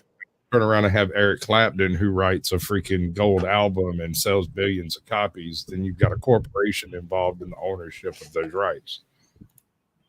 Right. You would have to make a specific argument to the name, and that's the big thing. If it's got an inherent name on it that you created, that is definitely not somebody else's quote legal name, you know, then you've got a marketable title, and that's what it's looking at. When you upload something to YouTube, you give them your rights. Right. Yes. Correct. It's YouTube's and it's nobody else's. Now, as far as channel ownership goes, that can be transferred legally, and death can be the precipitation for that process. True, but it has to be transferred legally. Just having access like this. If FlowState died tomorrow, I could go in and set up live streams on his channel and do all the same stupid shit that Cyber's doing. What I can't do is go in and actually manipulate his actual channel. So I would not have any copyright claim to anything on Flow's channel because I can't change it. If And I can YouTube download it and then delete it from YouTube, it no longer belongs to YouTube. You've removed it from the site. Now, anyone who's got copies of it out there, that's a whole different conversation. And YouTube's not obligated to do any of it because it all belongs to them. But it's not. It's going to be in their best interest. You know, say for example, a popular channel, someone dies. There's like a trust or something, a foundation, to transfer it so that maintenance of the channel can be upkept and it can still continue to generate revenue for all parties involved. Sure. Right. We're talking about post branding. That's after Right. incorporating the brand. So I'm not sure RBR how far along the lines of branding RBR went. I know, like Flo said, a fucking legend as far as YouTube's concerned. Old as Methuselah, been here from the beginning. You're but muted, Flo. Muted, Flo. Shit, because you're talking shit. His mic's been doing it to him. Fuck you guys for not unmuting me. I can't unmute you. I know. Oh. I don't Yeah, even this- remember what I was going to say. I don't care. It was probably something stupid. I was just going to say something stupid. Art put a comment down there. Now this kind of changes the aspect. Yep, of course it was a monetary venture. He won the Google case and is owed $100 million. So he has it. So his estate has a first lien on everything. First and foremost. I think that Art is being sarcastic. Yeah, I would think so. Well, if too. that's the case, then fine. But if he does have a valid claim, then that would go to the inheritance rights to that claim, not necessarily just YouTube. YouTube would still have a claim, but the inheritors would also have a claim. Yep. All right. Deceased or alive, I don't care. And if she comes back alive, good. Then everybody will look foolish. And all you're doing is waiting for me to say something a little bit different. Then you say, oh, he's lying to us. Now we got him going. Exactly what happened. He was then asked to reenact his search efforts from the morning he discovered his wife missing, including his stop at the Shell gas station. Do exactly what you did. And I walked over here and said, honey. Okay, she didn't answer. Okay, then go. And I went here, went down in the basement. Go ahead. Thought she was down here. Why are we in the basement of a gas station? Or is this back at the Yeah, he's making all this up. I walked over here, I think it was. I don't remember. It's here first. Look. I walked over here, opened this door. Was it open? I looked in here. Okay. Did something. Nothing here. Okay, that's what happened.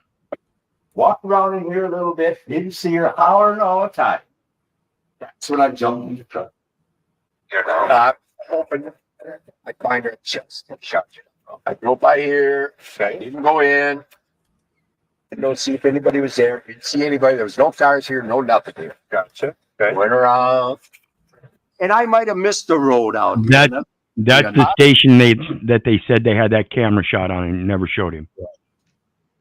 That's a big gas station. It is. I wonder how many shots they got. I mean, if they don't have anything on any of them, how do you choose how to show something's not there? You know what I mean? So as a YouTuber looking at that, you don't necessarily go and get 15 shots of the gas station, although I would, because completeness sake in my mind. He just showed a single shot of a single pump, basically. Christ, you're asking me stuff 3.5 years ago. What roads did I go to? I'm sorry, Roman. I just don't remember. Just one thing that I noticed is that you seem to be upset by our presence. Is it? No, I'm not upset. It's just. Were you nervous about us coming? No, I wasn't nervous. I wasn't nervous. I got nothing to hide. When we are here to try to help bring answers to you about the woman that you say you love. I did, and I do. I believe that. We want to give you those answers. This visit confirmed that Jim was purposefully misleading detectives regarding his trip to the gas station and his relationship with Kathy. So, the detectives decided to speak directly with Kathy, hoping that she would slip up and admit the two had remained in touch throughout Jim's marriage. But Kathy provided the same false story that Jim did, stating that the two had just bumped into each other at the casino. She also stated that she felt Jim was completely innocent. And he never given you any indication that he. All right. This seems to be fairly popular in chat. Let's take a look at it. How many of you have read Terms of Service? All of it? Yeah. Never all of it, but I've read big chunks of it. Okay. I've read big chunks of it on several different occasions, and until I would scroll through and not see a part that I haven't read before. Does that make sense? Yeah. It's impossible to digest all of that at one sitting in any event. But once you are, okay, regardless of whether you're alive or dead, right? You've got this content on YouTube. The content will remain there until your channel remains stagnant for a certain amount of time. That changes from quarter to quarter, year to year. At one point in time, it was 5 years. At another point in time, it was as short as a single year. At this point in time, I believe that if you're not active on your channel for 6 months, they'll put it like in an escrow kind of state where people can comment on it, but it's basically kind of, it's like a shadow ban, but it's more like slightly dead less. channel, yeah. It's considered a dead channel. Exactly. Well, yeah, no, that happens, Firm. But as long as people go to that channel and do something, it doesn't default into a failed, a completely dead channel, right? But as far as what happens after the creator dies, I don't know if YouTube acknowledges it any further than the law would require. You know, so if you happen to have filmed Jeffrey Dahmer on his day off or what the fuck ever, and you happen to have that video up, you die and somebody finds it later and your channel picks up millions of subscribers, I don't know who you would send that money to. I don't know how it would become monetized if no one was operating the channel. You get what I'm saying? Yes, I do. And Oh, to that's Lou cool. down there, if you think about starting a channel, if somebody wants to start a channel, you can build it the from the ground up, right? Like I did, and that first 1,000 subs is the hardest to get. It really is. And then, or you can, if you want to hit 1,000, like if you just want to get to that monetization threshold, you could buy subs, but those are just kind of empty accounts that will get you the number, but not an audience. But if you have a channel that you can take over, right? It's the shell of a channel. And yes, it's not an audience that's there for you, they're there for somebody else, but you're already plugged into the algorithm and into their feed. Yeah. But if you got a situation like this that Firm's talking about where Jay Surreal's taking over, is it Joey Surreal now? Can't remember how that went. I remember it changed and I thought it was really weird, but then he's doing Well, almost Jay- the exact content. So Jay's passed. yeah. Yeah, Jay did. It was his little brother or his cousin that's doing it. His son. His son. Okay. Yeah. Here, Firm. Go grab me a link. Make you one of these here old standard ass moderators. I didn't even know that guy, but that hit me when I found out he was. Firm is a good moderator. DPN really messed me up. Yeah, dude. Oh my god. Dude, Disorderly Product News is one of my fucking heroes, and I'm not exaggerating a bit. That man, as far as dealing with trolls, he was such a natural dude. You know, you see how I lean into things when people show up and try to troll on me, and I just Sometimes, lean so yeah. hard into it doesn't work. He did that so naturally. It was like he didn't have to learn to do it. It was like a duck in water. And when I showed up trying to troll his channel, he tried to befriend every single profile of my trolliness. And it was hilarious. And I told him who I was. I was like, nah, dude, like, I was over here going to smoke you up, but you're just too damn cool for it. And when I started my actual channel, I stopped trolling. I went back to him as Caucasian Sasquatch. It was like, hey, I'm that troll. I'm that guy. And I'm not going to do that stuff anymore. He's like, all right, cool, man. You know, you get your stuff going. We'll get together. We'll do something together. And I was like, great. And then like a year later, I had like 1,000. He had mentioned something about doing an interview at 1,000 subscribers, which was one of the reasons I started doing interviews in the first place, right? Because I didn't know how to do it, and I wanted to be able to do it when I got there. And so when I hit 1,000 subscribers, I emailed him, and I got an email back saying he'd let me know next Tuesday, and he died the following day. You killed him. Oh shit. Maybe. I don't Lou, know. And I disagree with Lou. The audience might not. Sure, of course, if you delete all the content they subscribe to and then start brand new shit, a large number of them won't, but a large number will. Yeah, a lot of people aren't going to bother looking, and a lot of those subscribers will be bot farms and stuff that just maintain minimal activity. There's another point here.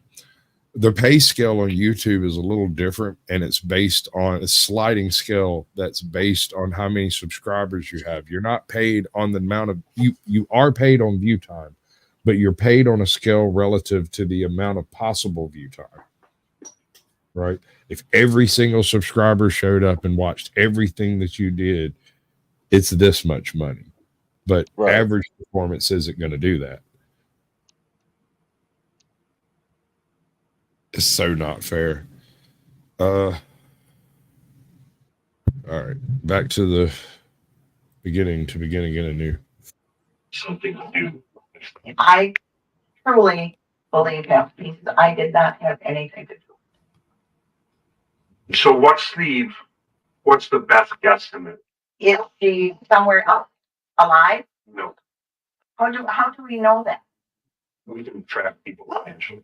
Okay. Since Kathy also lied to the officers, police now had enough evidence to charge Jim and Kathy with perjury and obstruction of justice. However, When did Jim she lie? continued to maintain his and Kathy's innocence. On May 8th, 2019, both Jim and Kathy were... Do it.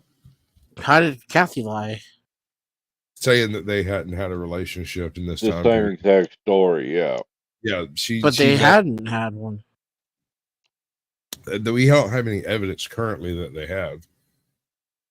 Yeah, this guy talks out of his ass a little bit, especially obstruction of justice. That would have to be intent. think It would they- have to be a material fact. I don't think they presented us the evidence yet. Yeah, I don't think we've gotten to that part yet. Oh, okay. So he knows things we don't yet. I assume Yeah. he knows things we don't. The last one I did, I think it was like Jane is a horrible liar or whatever. It was very similar. were set to testify under oath at a preliminary hearing, held by the court to decide whether there was enough evidence to send the case to trial. During their testimonies, the couple lied on the stand before being confronted with the recordings that highlighted their conflicting stories. After realizing that they were caught, they both went silent and refused to provide any further testimony. Directly following this hearing, detectives brought Jim to the station for one more interrogation, as they now had a theory as to where Victoria's body was disposed. Jim worked for McKeefreys, an excavation company contracted by the Georgia Pacific paper mill to there it is. What's the Construction address site. on that? It doesn't say. Oh, Wisconsin. Pulaski, Wisconsin. So this wasn't the case in Illinois. No, apparently not. transport Interesting. sludge or ash to something known as a sludge pond. These ponds contain highly toxic waste capable of disintegrating most materials, including Bingo. Law enforcement believed that Jim, having access to the pond, pause there. disposed of Victoria's body there. Jim, what would happen? Was that you that put that in chat? Yep. I I mentioned remember that almost a half hour ago. Sludge pond. There's a sludge pond halfway between where he works and where he lives. So we know he's not a hog farmer because he goes somewhere else to work. And there's a sludge pond he has access to. And like they said, it's material, it's chemical waste material that is not searchable. They can't search that. You'd need a full dry suit to get in there, and it still wouldn't be exactly safe. Yes, Pete. To a body if you put it in those sludge ponds where you worked. We'll probably never find it. Do you think the police can prove you killed your wife if we don't have Vicky's body? People being convicted without finding the body, so I assume yes. You're under arrest. I know. I assume yes. He just assumed it. He just assumed it and gave himself up. Absolutely. You're under arrest. I know. Okay. Yeah. How about And notice they say Kathy's been placed under arrest, so she was already under arrest. I wonder if there's details that say that she was involved or something. Maybe. I would doubt it. Otherwise, why would they arrest her? Accomplice. They arrest her to threaten her with obstruction of justice to get her to flip on what's his name and help. Yeah. He got drunk one night and told me what he did to her. Yeah. Actually, if I think about it now, I do remember. I thought I saw blood here and there, or he was carrying a bag here or there, or Body shaped package. He bought 7 coolers. Now, she took the stand. She got the same admonishment that you did. We know that there are some things that weren't true. The meeting at the casino did not. No, it did not. Under the immense pressure of Kathy being caught in the crossfire, Jim finally began to crack. How does the casino story, how does that come about? Be honest with me. We just figured it'd be better than saying we met and shacked up right away the first night, and he said we've been lying to Roman and I for a long time. Today he lied on the stand to the judge, the court. Okay. Is that it with him? Yeah. Well, I lied about how we met, and Did you know that lying to us was wrong and illegal? yeah, in a way. I mean, I resemble that remark. How dare you, lady? I thought she was talking about me. I resemble that remark too. Wait, what did you say? What's up, AJ? Welcome in, Queenbird. Good to see you. Yeah, well, no, he didn't give up either. This is 30 years Howdy. later. Right? 30 years ain't easy. I don't care. I don't care if you're guilty or not. That shit's not easy. didn't feel good. No, but you weren't at that station. I swear, I went by the station and didn't see anybody or anything. Well, you can see a certain amount of road with the cameras on. You swear to God, I was by that station. It didn't happen, Joe. That didn't happen. This video doesn't lie, Jim. That's all I'm saying. Okay. Vicky's dead. Yes. She's not here. She's not here. I don't know if she's dead. I don't. She doesn't go poof. I know You were the last one to see her. You were the last one with her. No. You were the last one to hear her. I don't know. If I knew, I'd tell you right now. You need to tell us what the heck happened so that we can clear her and get her. Honest to God, Jay, she had nothing to do with it. No. I tell you right now because I don't want Kathy in trouble. You don't want to be caught. You didn't want to be caught today on the stand, And you lie. All right, you don't want to. Now, I killed her. Yeah, I killed her. Kathy had nothing to do with it. While this was a huge breakthrough for the detectives, Jim later recanted his confession and continued to profess his innocence. Following this interview, Jim and Kathy were immediately charged with first-degree perjury, conspiracy to commit perjury, and obstruction. Jim was also charged with first-degree intentional homicide with a domestic abuse modifier. The Brown County man now charged with first-degree intentional homicide in the death. And he did actually confess, so. He did? But he recanted. Yeah, he recanted after the filmed confession. What did he confess to? That he Killing her. killed her and dumped her in the pond. That what? He killed her and dumped her in the pond. How did he kill her? He didn't say. We didn't get that information. I'm not a big fan of how this played out. Right here. But to see her. You were the last one with her. You were the last one to hear her. I don't know. If I knew, I'd tell you right now. You need to tell us what the heck happened so that we can clear her and get her. Honest to God, Jay, she had nothing to do with it. No. I tell you right now because I don't want Kathy in trouble. You don't want to be caught. You didn't want to be caught today on the stand, And you lie. All right, you don't want to. Now, I killed her. Yeah, I killed her. Kathy had nothing to do with it. While this was a huge breakthrough for the detectives, Jim later recanted.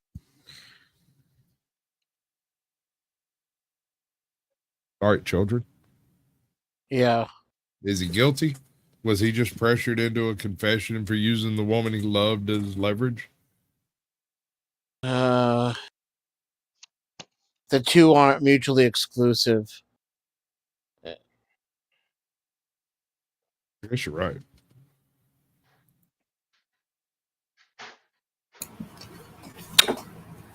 I think I don't- girlfriend did it. I can try.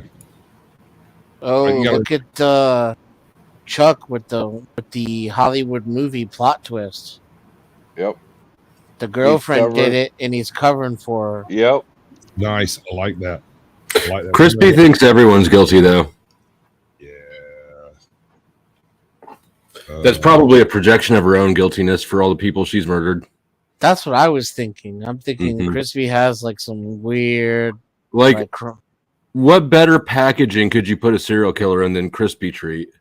Did she got 5-gallon buckets by chance?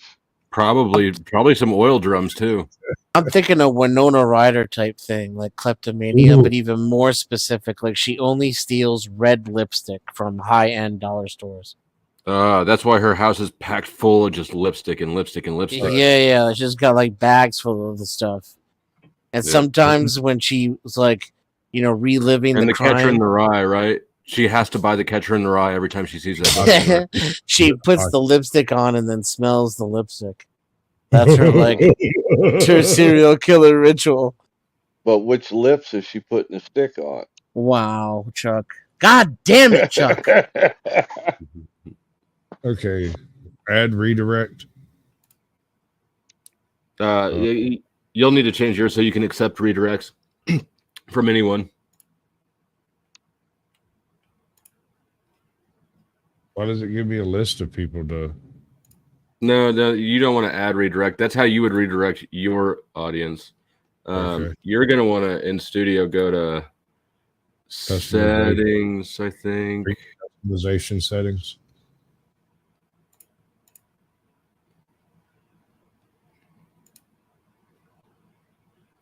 Does redirects allow you to keep viewers engaged across multiple events? Add a live stream or a premiere for your people to watch after yours ends. Where did you find that? As the choose specific video to, and then from. Okay. So in studio, under go to the spoke, the settings spoke, and then it's in permissions. No, it's not. It's under community. And then you scroll down and there's an all channels can redirect to my content. You need to check that box. I've been looking for that box for about 6 months, bro. Thank you. Oh, well. Yeah. But no, I mean, people told me and I always ended up in the wrong slot over there, like she said. Wrong box. Wrong box. Yeah, there might be a little something wrong with me. How much of this do we really want to go through? Why isn't it working? I've already got mine turned on. Cool. Weird. Yeah, people just don't love you, dude. That's true. That's how it works, apparently. All right, buddy, you gonna be streaming later tonight? I am. Let's see. I'm not. So, I'm not having an open panel for sure. I'm not likely to stream at all. But if I do a stream, it'll be just me because I'm pouting on my audience being Jewish. Oops. Beep. Good Lord, Flo. All right. Well, with that, hey, my audience, I'm ending my restream. I'm jumping off, but you will redirect automatically over to Caucasian Sasquatch where I'm restreaming from. Yep. And we're going for when the killer is literally caught on video. Is the next video. And do we ever get the answers to this video? Right? Yeah. When does that happen? So you just but he didn't, though. Real confession is when you say how you did it with what. All right. all the details. I'm sorry, Dennis, that I didn't mean to bother your OCD. We'll go finish it. My bad. Know how you get it sometimes. Go get you a snack pack and a juice punch. A video by Proud Balance 6. You know how them 400-pound people are, Sasquatch. Shut up. I left nuts 400 pounds. Oh, shit. That happened to me, too. I had to get antibiotics. Wizard knows what I'm talking about. I gotta be careful I don't slam mine in the fucking toilet seat when I put that fucker down. Dude, when I sit in the chair, for Christ's sake. I gotta make sure, depending on the depth of the chair, I gotta make sure what's going on down there. It's funny when you turn a certain age and then you gotta go out and get a jock strap just to be careful. Oh, dude. Tell me about it. I just throw it over my shoulder. That's a man bra right there, you know? The ladies think they got it bad. Come on, man. Yep. All right, Dennis, and here's your OCD stuff. Fuck me. I don't trust you. You don't want to be caught. You didn't want to be caught today on the stand, and you lied. All right, you don't want to be caught now. Back shoulder. Yeah, he had nothing to do with it. While this was a huge breakthrough for the detectives, Jim later recanted his confession and continued to profess his innocence. Following this interview, Jim and Kathy were immediately charged with first-degree perjury, conspiracy to commit perjury, and obstruction. Jim was also I tried that clean, but the problem is when you're wearing tube socks like I do, it just kind of chafes. Constricts Tuck blood. what in your sock? Your nutsack?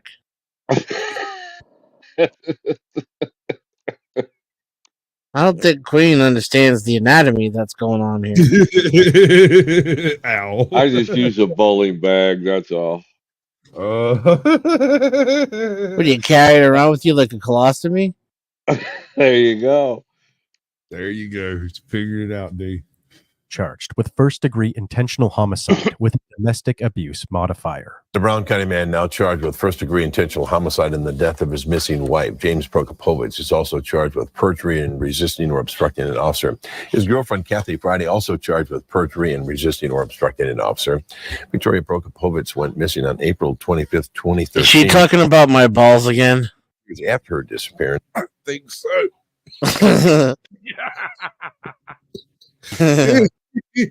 I'm just saying, man. It's Damn so it, good. Queen Bird. Hey, Jess, welcome in, girl.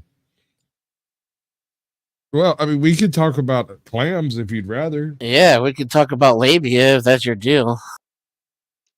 I can tell you a really horrible joke. Yeah, I wear ankle socks and I can't fit my balls in my socks. It's not for a lack of trying, though. I like constrictions. Jesus Christ, what's wrong with me? All right, Denizen, we'll get together later and just touch the tips, but don't tell anybody. Katie Anderson tells us what court documents have revealed so far. Both Prokopovich and his girlfriend Catherine Friday appeared in court. Today, Prokopovich via video conference from the Brown County Jail and Friday in person with her attorney. Prosecutors say James would have been the last one to see Victoria before she went missing. James indicated he searched for her for about an hour and a half before going to work that day. He gave no indication to his co-workers that he was worried his wife was missing. Prosecutors indicate sledge ponds by the Austin Straubel Airport are located on James's way to work, and he has access to them through his job. James maintains through the criminal complaint that he did not kill his wife, but admitted to knowing if a body were placed in the pits, it would not be recovered. A number of witnesses indicate James acted strange and distant throughout the duration of the investigation. Several people also say they were concerned about his relationship with Kathy Friday so soon after Victoria's disappearance. Prokopovich and Friday both told investigators they met randomly at a Wittenberg casino in June of 2013. But small details of their story changed several times over the years as investigators kept questioning them. Friday says she lied about when she met Prokopovich because she was embarrassed. Kathy ultimately pled guilty to her charges in July of 2020. Later that year, in November, shortly before her sentencing, she died in her cell at the age of 68. According to reports, officers found a letter in her cell expressing her desire to end her sentence early. Jim appeared in That's colloquialism. Yeah, she got kind of what she wished for, huh? She might have got a little help along the way there, you reckon? Took the express route, that straight handbag. Sounded like it did. That's strange. How weird. How Dry. bizarre. in court on February 15th, 2021. Prosecutors were seeking the maximum sentence, life in prison for the then 75-year-old. Now to the homicide trial of James Prokopovich, which began today in a Green Bay courtroom. Well, the prosecution's case is well underway in the Brown County Courthouse behind me. This morning, the jury arrived. That's 9 women, 6 men to hear the case. It started with opening statements, the all-important opening statements, with the prosecution laying out a very circumstantial case against James Prokopovich. Now, they say that marital discord, infidelity, abuse, and contradicting stories will point to him as the only one with the motive to end his wife's life back in 2013.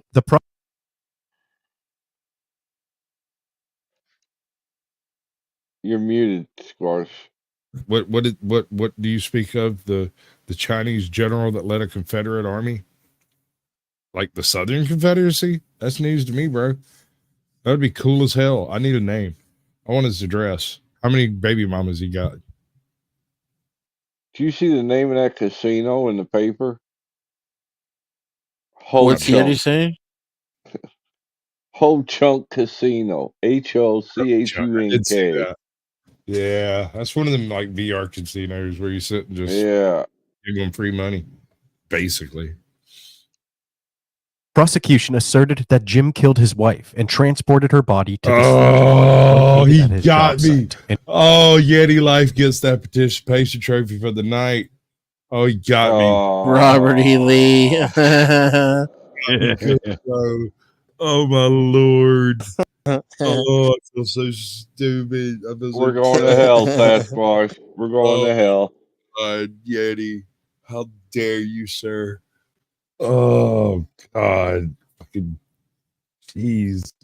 In which he disposed of her body. They also claimed that Jim's desire to be with Kathy is what motivated him to murder Victoria. As the Which is investigators crazy. hear more about information that officers are gaining with respect to Jim and Vicky's relationship.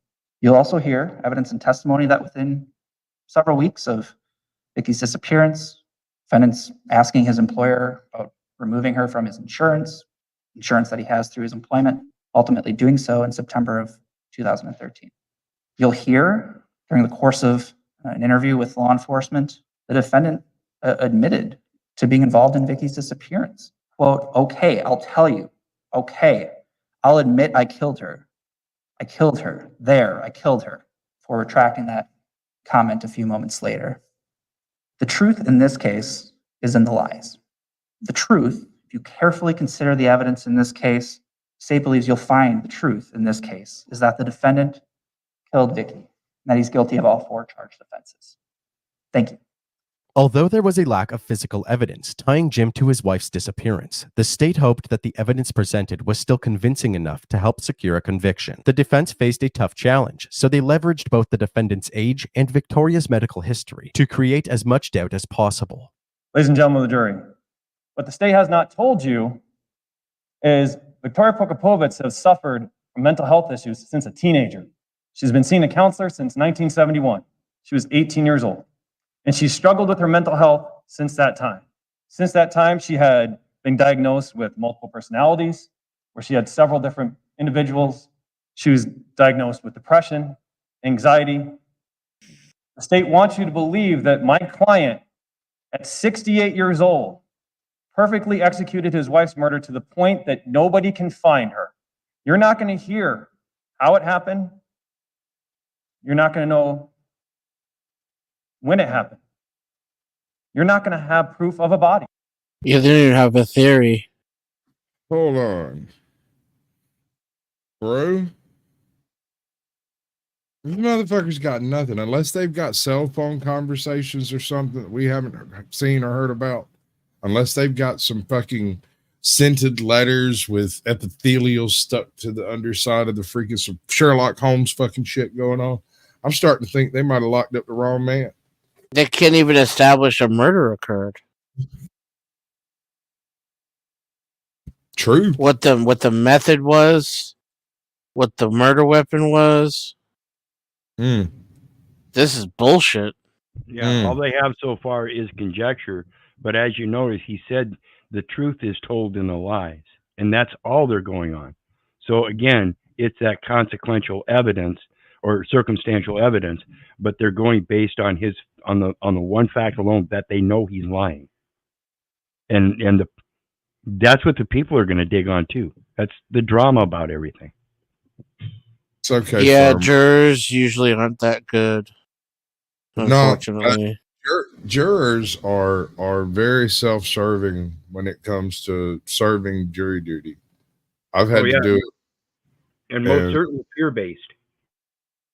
Yeah, well, I mean, yeah, no, the whole thing is backed up by a level of force that is just incontrovertible. If you fuck around as a juror, fuck up, you'll find out. Like, real quick. Yeah, contempt of court easily. Like, real quick.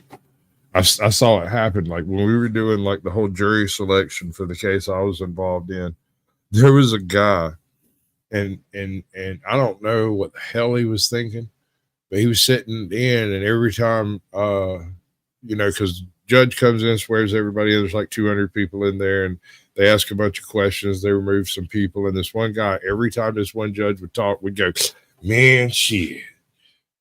Like real loud. His ass spent a week in the fucking hole, dude. Like he came and just jacked his ass up right out the seat, walked out with him. They ain't even tell him nothing. They just walked in, picked him up, walked back out. You are under arrest, sir. Contempt of court. You're under arrest until these conditions are cleared. Holy shit, dude. That's wild. Like, just do your jury duty. Don't go in there thinking like you some kind of fucking Superman, because they will teach you some shit. Yeah. Don't make us break your illusions.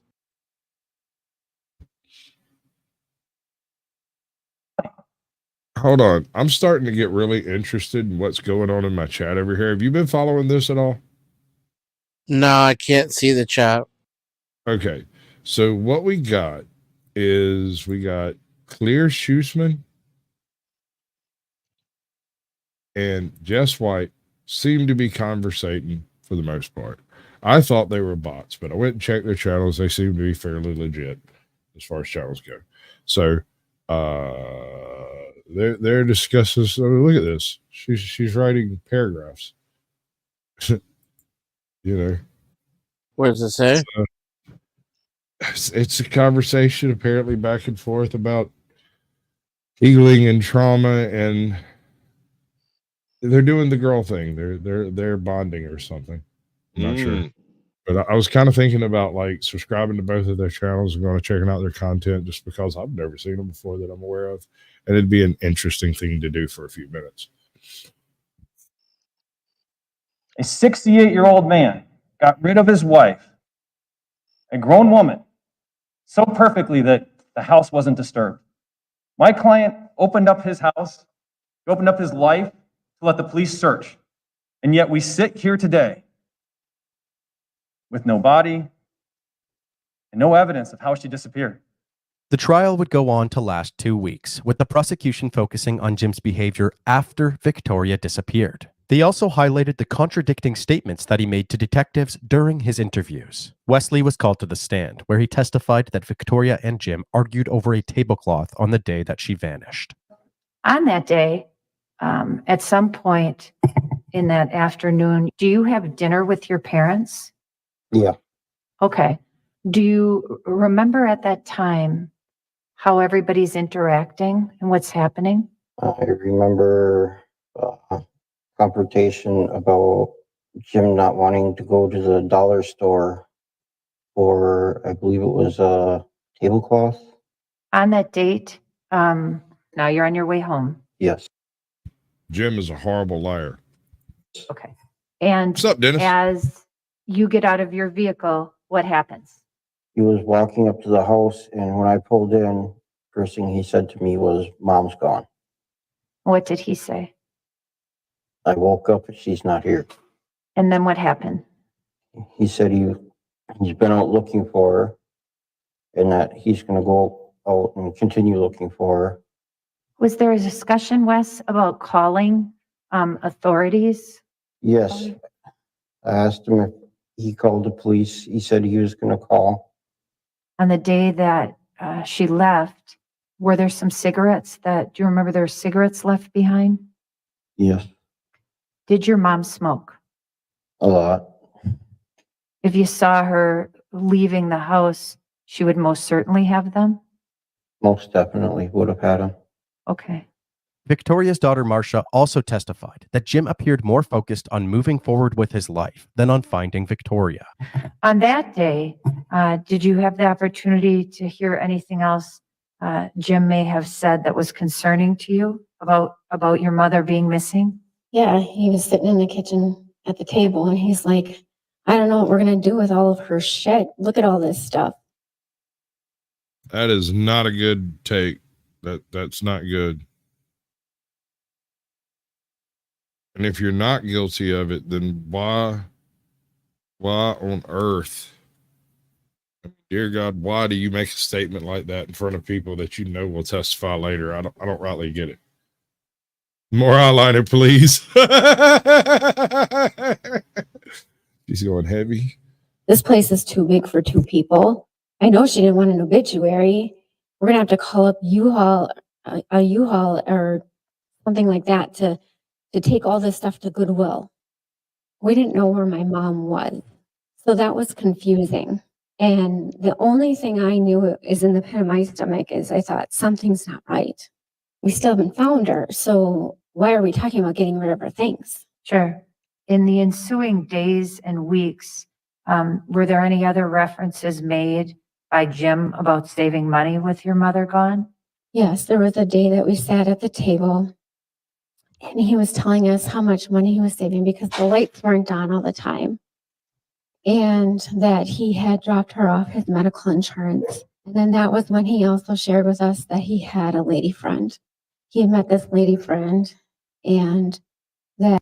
Now, this is like within a couple of weeks of her going missing. A couple of days, I think. Couple of days, I think. Right. Now, this was real quick.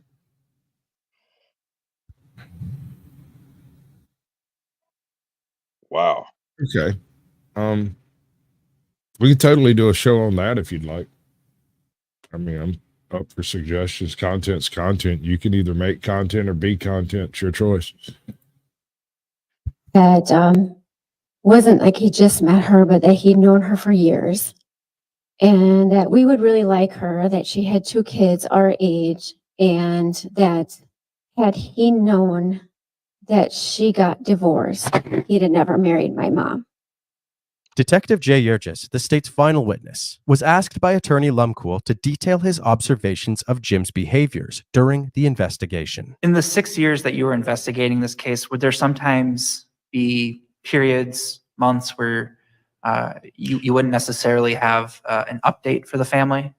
That's correct. Sometimes it was intentional. Okay. And would, in those instances, be situations where the family would then reach out to you to inquire as to the status of the investigation? That's correct. And you said those individuals would be Marcia, would be Stacy, would be Wesley and their families. At any point, was one of those individuals James Prokopovits? Mr. Prokopovits never inquired about the status of the investigation. You interviewed Mr. Prokopovits several times in your 6 years investigating the case? Yes, I did. And I think you said at one point it was 1 or 2 times a year. Is that right? That's correct. So there would be periods of time where you would go 6 months, maybe more, without talking to Mr. Prokopovits? Correct. And in those timeframes, he never once asked you for a status update on the investigation? Never. Mr. Prokopovits was crude, vulgar, uncaring, disinterested, unattached, detached, uninquisitive. All right, folks. You see this check over his shoulder? Smash or pass? Yep. Smash.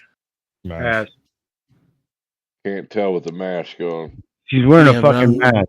She's wearing a fucking mask. I'll pass. I would do her with the mask on, is what I'm saying. Right? Like from what I can Whoa. see, I got Get some time. Mortal Kombat action going. Finish her. Finish him. Fatality. Dennison wins. No fatality. Flawless victory. I don't play Gerald's game. We don't do that. No, I'm gonna kill that pussy though. I'm gonna fucking slay that shit. See what I'm saying? Not what is normal with victim families in my experience. Jim's defense did not call any witnesses, but they asserted that the prosecution had failed to prove its case beyond a reasonable doubt. During the closing arguments, the prosecution reminded the court that Jim wasn't facing charges due to physical evidence. He was there based on his actions alone. They highlighted several times that Jim shot himself in the foot by being confrontational, unhelpful, and unusually distant. They also highlighted his strange string of lies regarding Kathy, driving home that this new relationship was his motive to commit murder. No, I'm just totally thinking that she could pull off a solid dummy mommy if she tries. That's all. Yeah. Wearing glasses, get her a riding crop and some thigh-high leather boots. Jim's defense locked the jury's focus on the fact that the prosecution's evidence is based on emotional conclusions. arguing that they used emotional tactics in the hope of swaying the jury towards a guilty verdict. They also reminded the court that Jim has a right to a presumption of innocence. Don't let the state invoke your emotions when it comes to the law. Too late. Use your common sense. Use your own experiences. That's what jury instructions say. The judge read it to you. It says you can rely on your own common sense. Jim doesn't have to prove his innocent. He starts being innocent. At the end of the day, you're going to look through all the evidence, all 100 and some exhibits, and you're going to see that the state took 2 weeks to prove nothing. At the end of the day, you're going to find my client not guilty. Thank you. After more than 20 hours of jury deliberations, a verdict had been reached. The record reflects the verdict has been received by the court. It is in proper form. It has been dated and signed by the foreperson who identified themselves. In the state of Wisconsin versus James M. Prokopovich, file 19 CF 716. As to the offense of first-degree intentional homicide, as charged in count 1 of the second amended information, we, the jury, find the defendant, James M. Prokopovich. The verdict has been marked guilty. As to the offense of obstructing an officer, as charged in count 2 of the second amended information, we, the jury, find the defendant, James M. Prokopovich, has been marked guilty. As to the offense of conspiracy to commit perjury before court, as charged in count 3 of the second amended information, we, the jury, find the defendant, James M. Prokopovich, guilty. James Prokopovich was found guilty on all charges, which included first-degree intentional homicide, perjury, conspiracy to commit perjury, and obstruction. He was sentenced to life in prison without the possibility of parole. Jim currently resides at the Green Bay Correctional Facility in Alouez, Wisconsin. Now that we're at the end of this video, you may be wondering why exactly we... No, I'm not. Now, his girlfriend said she would have left a letter. She self-deleted herself, didn't she? She simply ended her sentence early. Okay. Yeah, it says she died in prison at 68 years of age. Yeah. Didn't say dead. whether she killed herself or was found dead. Yep. So I think I got one more over here in my pocket if y'all want to do it.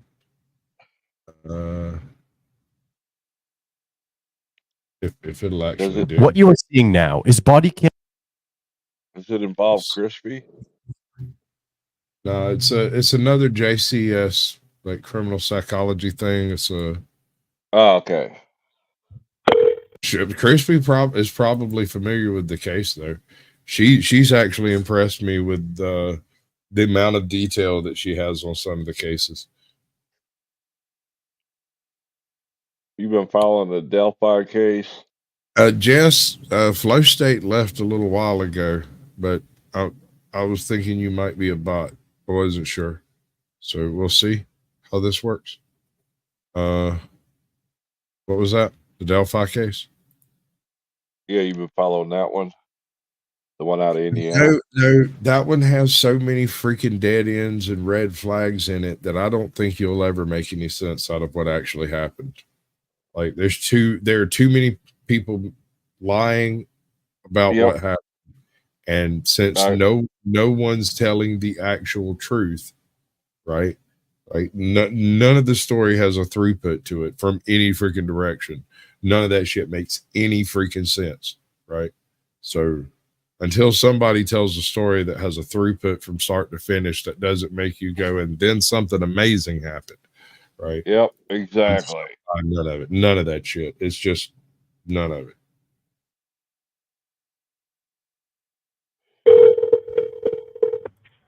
So this is JCS criminal psychology. Sarah is going home later.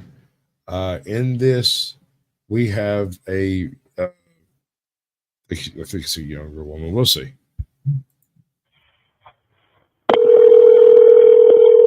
Hello. 911, what is the location of your emergency?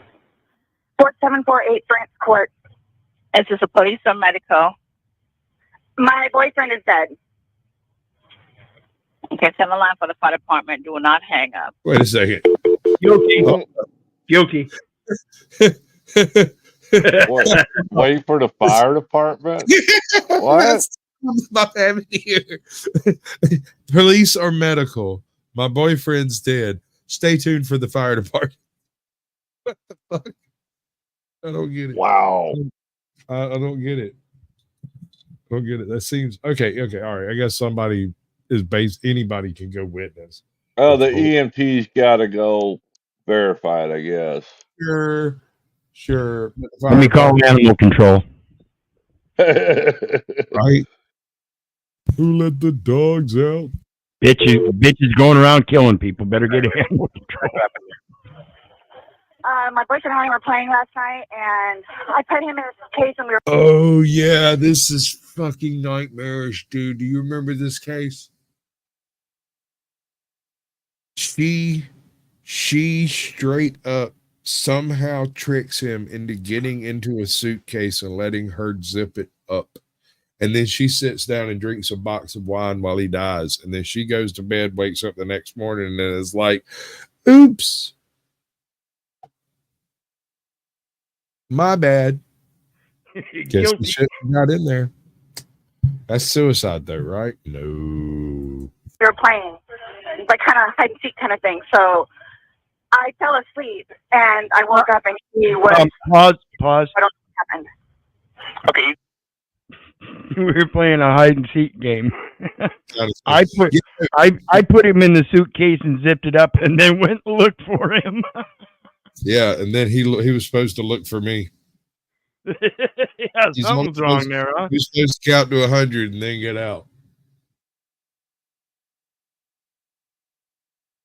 But she filmed it. These people are terrible at lying. Dude, it's terrible. She filmed it. She filmed her sitting there talking to him while he's screaming, help, let me out and stuff. She's terrible. This is evil. This is so evil. I want the book rights. No. You do what?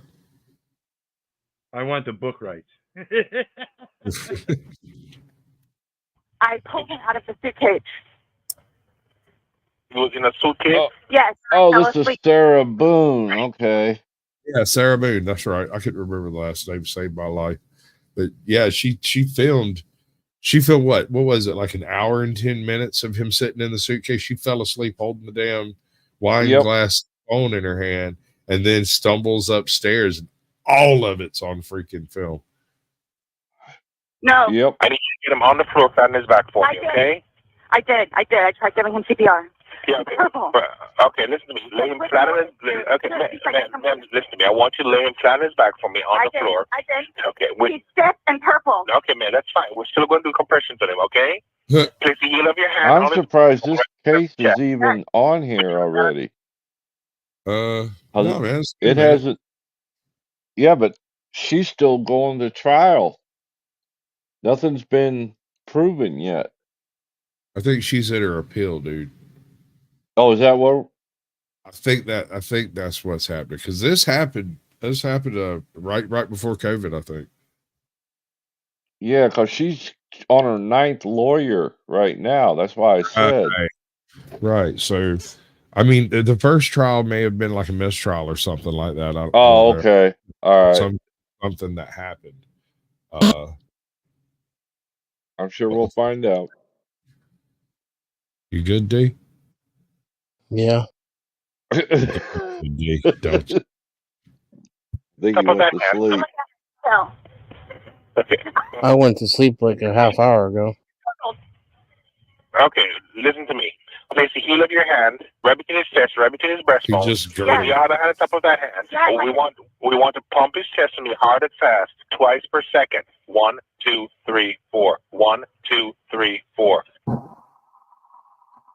Pump, bitch, pump. Now. Do you think she pumped? Oh, right there. I bet she pumps well. This is 42-year-old Sarah Boone, who you just heard on the 911 call a few seconds ago. Her boyfriend was 42-year-old George Torres Jr., who she locked inside a suitcase the night before, ultimately leading to... So I got a question. How do you get a man in a suitcase in the first place? He was a Hate very crime. small man. George Torres. You make sure you get a small Mexican. Oops, I'm sorry. Did I say that? Out loud and shit, dude. What's wrong with you? To him dying of suffocation. Sarah's explanation is that it was a totally unintentional and unforeseen accident, but what she's completely unaware of at this particular moment is the fact she recorded 2 videos on her phone last night, the first of which was taken at 11:12 p.m. and shows her laughing at George while he's zipped up in the suitcase. But George isn't laughing. He's asking, But how the hell? How on God's green earth? How do you get him in the suitcase in the first place? Yeah, how big was the suitcase? My next It's a pretty question. big suitcase. It is big enough. I doubt I could fit in it, but to be let out and repeatedly stating that he can't breathe. The second video was recorded 11 minutes later, showing the same thing, except the suitcase was flipped over and in a different area of the apartment. Sarah is both unmistakably and heavily intoxicated in these videos, which may explain the fact she didn't delete them. It would be safe to assume that she has no idea the videos exist. And yes, you will see the moment she becomes aware of their existence. But we first have to acknowledge how this episode was even possible. I'm not going to be showing those videos. So if you want to wait around for that, that's something I'm not going to sit and watch. Not again. No, I won't. nope. In fact, when I mentioned it, I just watched it in my head again, and it's terrible. And that would be the Law and Crime Network. They sent us the uncompressed documents that comprise this video, and almost every case we have covered, or will cover, is already available in its raw form on this channel. I went to the Murdaugh Summer House over there on Edisto, down in South Carolina. And, Yeah. A really weird thing happened. I had a kind of crappy phone at the time, and when I'd go over in that area, the phone would stop working. It'd restart. Nice. It was just my phone. My buddy's phone had no problem with it, but I never could figure out what it was about that. I know I'm not showing anybody dying on my stream. I'm not going to do that. No, I wouldn't either. Items of public record in the case of Sarah Boone, starting with the body cam footage, which is right where we left off. You can go find it if you want to. It is not. Get it for you, okay? Wait 1 second, okay? Okay, well, I got my Dr. Pepper on the counter. Okay, we'll take care of you. Give me 1 second. What's going on? I just got here, so fill me in. No problem. Like, he and I were putting a puzzle together. We've been doing some artwork together. You are putting a puzzle together? Yes, we have a puzzle that we started in there. Okay. Like, having a good time with one another. But we're drinking. We had a bottle of wine last night. So then it's like, we decided to play hide and seek, right? Okay. So he gets in the suitcase. Okay. Who is this guy? That's my ex-husband. My former husband. How did he live here with you guys? No. I called him over here. Okay. Okay. I didn't know what to do. Here, let's talk in private, okay? I called you guys. And all we had was a bottle of wine. Literally, just a bottle of wine. Okay. Doing puzzle artwork. Then we decided to play hide and seek. Mm-hmm.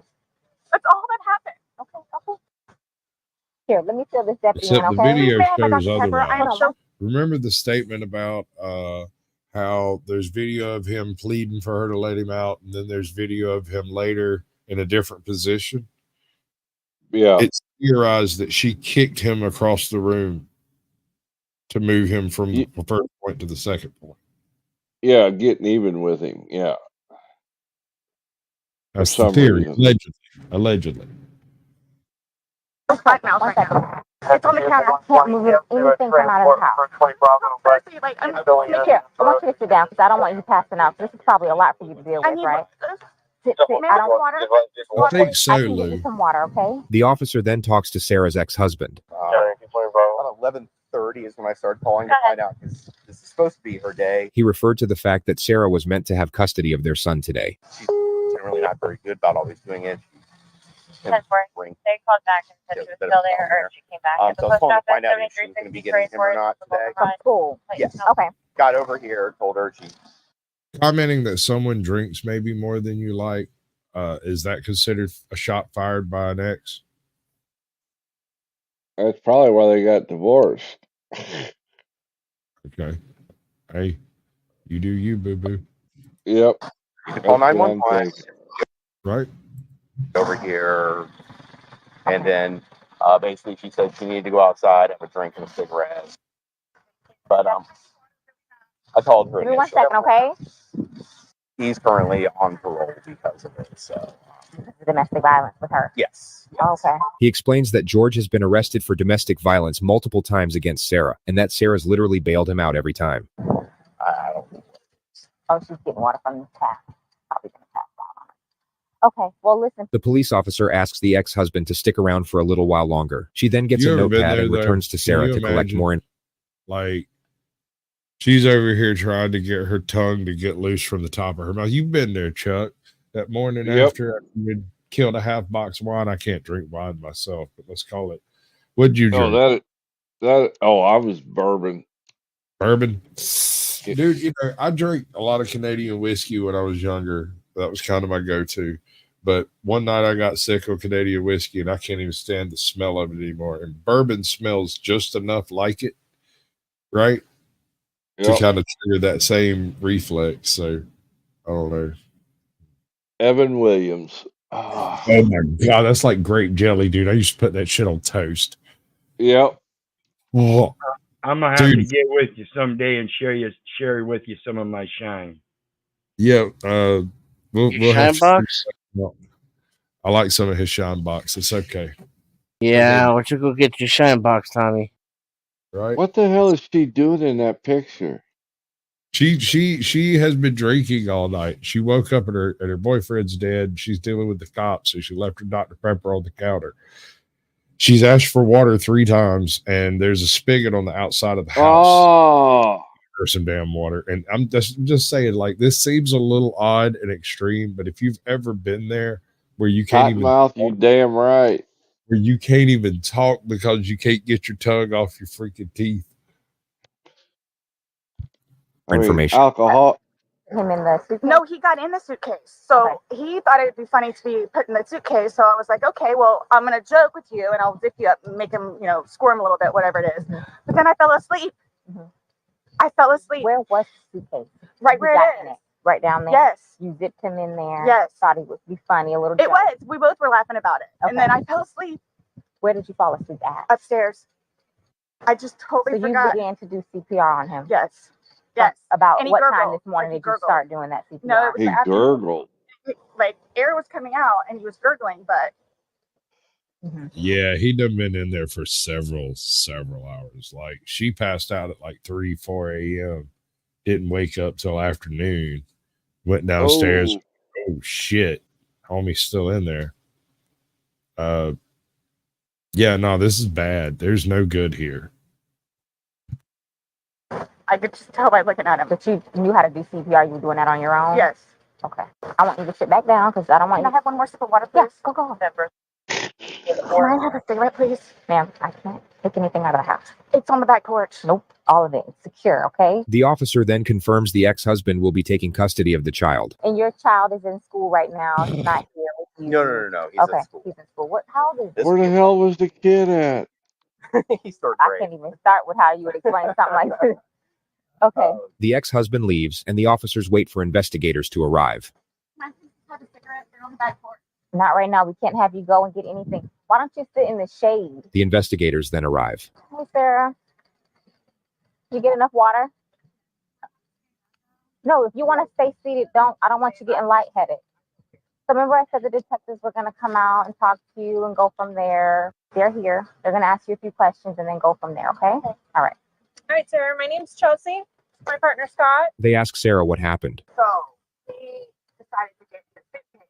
So No, I think what actually happened is after she got up, realized he was in the suitcase, she unzipped it, pulled him out, and then she called 911, and the guy starts telling her to do CPR, and she pushed on him and pushed air out. I think that's what was being described. And he was laughing about it too. To zip him up in there. I go upstairs and fell asleep. I don't know what happened. After you zipped them up, did you move the bag around the bathroom at all, or you just zipped it up and walked away? And I both were laughing about it. But I went upstairs and I fell asleep. I'm afraid for my life. I want you to know that. I am afraid for my life. His family have never liked me. Have you called any of them? We talked to his daughters yesterday. No, I mean, like about this. Is No. okay. They're gonna kill me. Okay, well. Do they live local? Yes, they're down the road. They're going to kill me. The detectives reassure Sarah that she's not about to get murdered and then go in to investigate the apartment. Hey, now, calm down, young lady. There's going to be any murdering that goes on around here, it'll be the police that do it. So wait until we get you to the jail cell at least. We can Epstein you. Nobody will ever know. There you go. Stay seated, okay, Sarah? I know you're panicking, okay? Just relax. We'll come and talk to you. We'll keep checking on you. This police officer was brilliant. Her temperament was perfect for the situation. The investigators simply asked Sarah to stay somewhere else for the night and to come to the police station the following day with any questions she might have. Sarah stayed with her ex-husband, then showed up at the sheriff's office the next day at 3:51 p.m. with an entire handwritten page of questions, the first of which was about when she's getting back her phone. I'm gonna have you sit in the green chair. It doesn't move. Appreciate you coming in. Yes, ma'am.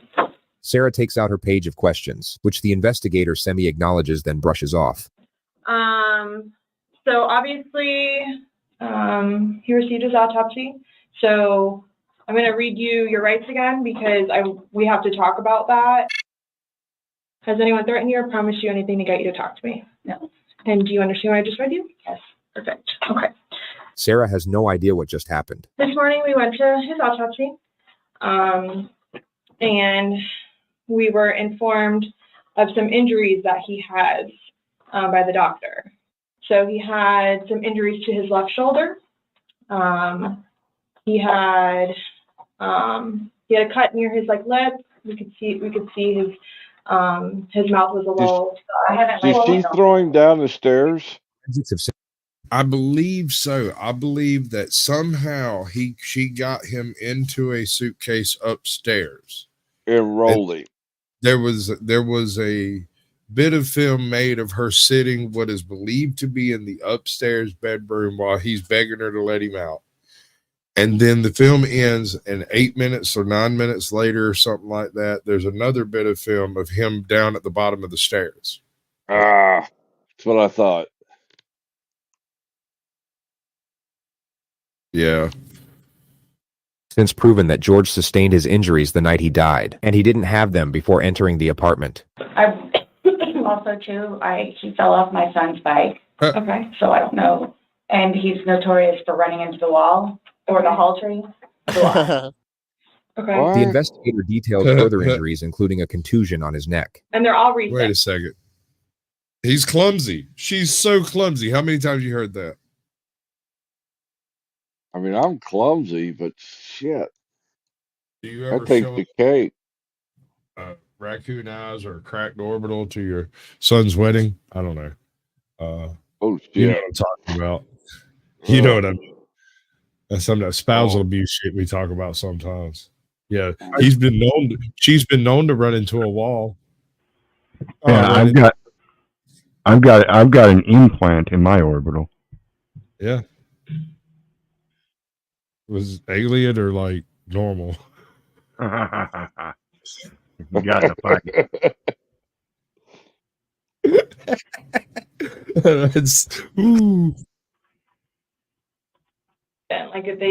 They occurred recently. It wasn't something that occurred post or that occurred a week ago, or 2 days ago, 3 days ago. They definitely occurred, the night leading up to when he was. In all honesty, we have not gotten into it. I have no idea what it is. No idea what it is. We had a good time sitting on the back porch, having wine and smoking a couple of cigarettes, and then decided to go inside and literally paint, do puzzles, and play, and listen to music. That's why. She had all night to set this up, which is the issue. For all we know, she could have designed this entire scene of events from scratch. There is a 12-hour gap between the timestamp on her videos to the moment police showed up on her doorstep, which is plenty of time to assemble what looks like a very pleasant scene of events that in no way precipitated a drunken act of revenge that ultimately led to murder. Nobody got out of sorts. This is what's mind-blowing to me. I have no clue. Nobody laid a hand on anybody. He also had, on the left side of his forehead, he had basically bruising, and on his head and skull. I have no idea. as if something hit him. I Considered have not force touched him. trauma. I have not touched him. I have not touched him. I have no idea. We had a good day. It was a good day. We've had good days lately. Did you catch that? We have had good days lately. Uh-huh. It's been good. Uh-huh. Sounds It's like not it always. hasn't. Yeah. Sound like drunken brawls all the time. Yeah, yeah. She looked like a scrapper. Good day. It was a good day. We've had good days lately. It's been good. Like, I don't even know where this is coming from. The interrogator now brings up Sarah's last call to police, reporting domestic violence. Yeah, you said a month ago he hit you with a curtain rod. Yeah, the curtain rod. That's why I can't believe you guys didn't take that either. She just referred to the fact that George didn't face charges for the alleged assault. Like, we've been good. I don't know if, like, it's since the last time he got out of jail. Like, we've been good, and he's been having his classes. What do you mean by good? Good over. The information Good. Good. Everything's good. It's been good. Oh, we're good. Real good. How good? You said you guys We're have been good. good. What's your definition? We're I've good. been good. I don't think you all understand. He comes at me all the time. He comes at me. So it's either I flee or try to go upstairs and go to sleep. That's usually what it is. And I don't know if you talk to Brian about any of that, but most of the time when I flee, I go over there. So Sarah is detailing possible motives for retaliation. Routine procedure would be to keep her train of thought locked on this element, provide encouragement and understanding while inquiring further into the suspect's grievances with the victim. The only problem is that the lead interrogator really doesn't like Sarah and abandons the task of pretending to, which makes this a significantly flawed, yet remarkably entertaining process to bear witness. Right, but you're saying that you guys have been good, and when I asked you yesterday, the last incident that you could remember was the curtain rod incident, which you said was a month ago, so give or take. Right. The investigator challenges an earlier assertion which remodels the discourse, and the suspect then starts defending her relationship with the victim. I really love him. I do. And I feel like I can help him. He came a really long way, and he was trying. He was really trying. She somehow transitions into the principle of how she doesn't normally drink, and it's kind of only because of George that she drinks at all. The occasional wine, whatever, or if it's a weekend. That's when you have a good. That's not according to the ex-husband. Uh-huh. He done gave her away on that one. Yeah. Did he say? What'd you She say, says Dana? that he got in the suitcase of his own volition. That's where I don't understand how any of this takes place. How do you convince a man to get into a suitcase? I think she whopped him in the head and then put him in the suitcase.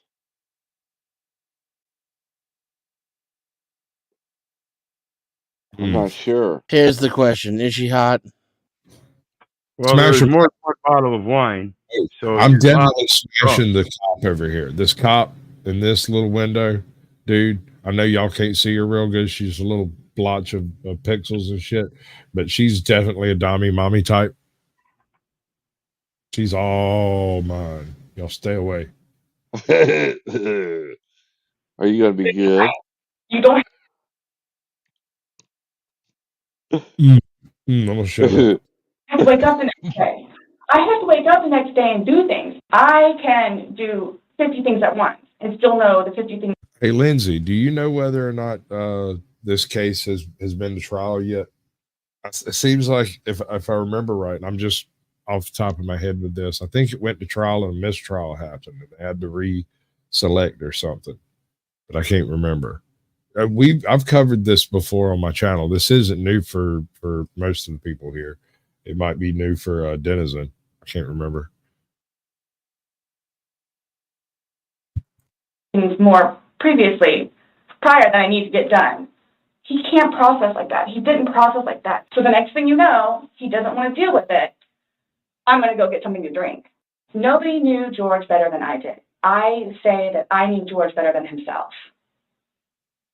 And I tried in every way, shape, and form. Ask everyone. I helped him. I took care of him. Sarah talks about George's anger management classes and the supposed progress he was making. And would always come home and show me his papers. And we would look over his papers together. Where it's like, wow, you actually are learning this in class? And some of the stuff that they would show them, like videos, he would come home and be like, Sarah, I'm so sorry for what I've done to you. He changed. And that's why you're still with him, even though he's done all these things to you. And when I tell you I love him, I love him. When you love somebody, you have limits. Everybody tells me that. At some point, somebody gets enough. In the next moment, the detective will say, then they have to do something to defend themselves. Sarah's temperament will completely switch at the completion of this sentence. Then they have to do something to defend themselves. I would just flee. And I don't know if you would like to see on my phone, or I think Did you see that? on a laptop. She explains Dude, how Well, not only that, but she's presenting a battered spouse defense. So she just contradicted herself in saying that she would flee because she presents a self-defense as a battered spouse. So there wasn't a fleeing. Well, she went from bawling to straight up, straight face. Yeah, watch this. say, then they have to do something to defend themselves. Sarah's temperament will completely switch at the completion of this sentence. Then they have to do something to defend themselves. I would just flee. And I don't know if you would like to see on my phone, or I think it's... Suddenly she's back to conversational chick. Uh-huh. That's wild. Oh, that feels bipolar to me. Very.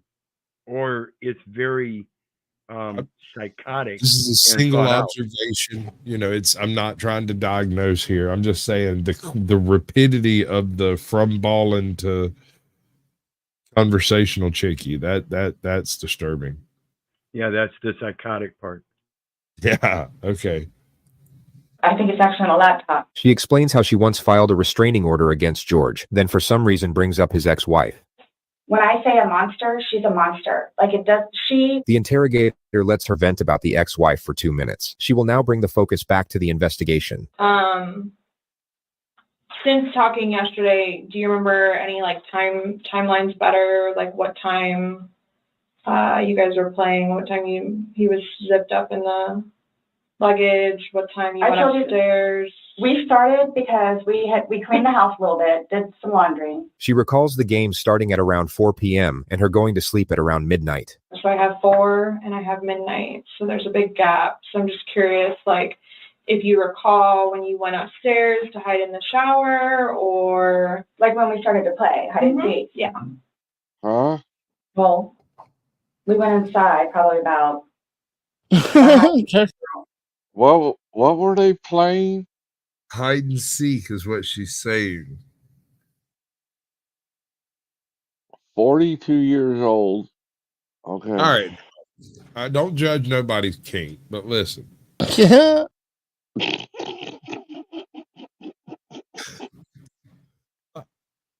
I'm just saying, hide the salami is an age-old custom. True. Surprised it's not an Olympic event, to be honest. Jesus, this woman's going to prison forever. You realize that, right? If you're lucky, a woman shows you how to play hide the salami. That's true. On her 8th, yeah, I think she just either went to 8th or 9th. Ninth Yeah, lawyer. ninth lawyer. Ninth lawyer now. And somehow the judge is trying to say that she's not availed an attorney anymore. Well, if That's you the deny issue. every attorney that is in the area, you don't get to just pick from the entire United States. Right. I'm surprised she made it through 6. The judges won't always let you, fire the first one. The 8 attorneys quit on their own. Right. Yeah, but a judge has to allow that, though. Yep. Well, you know why they quit?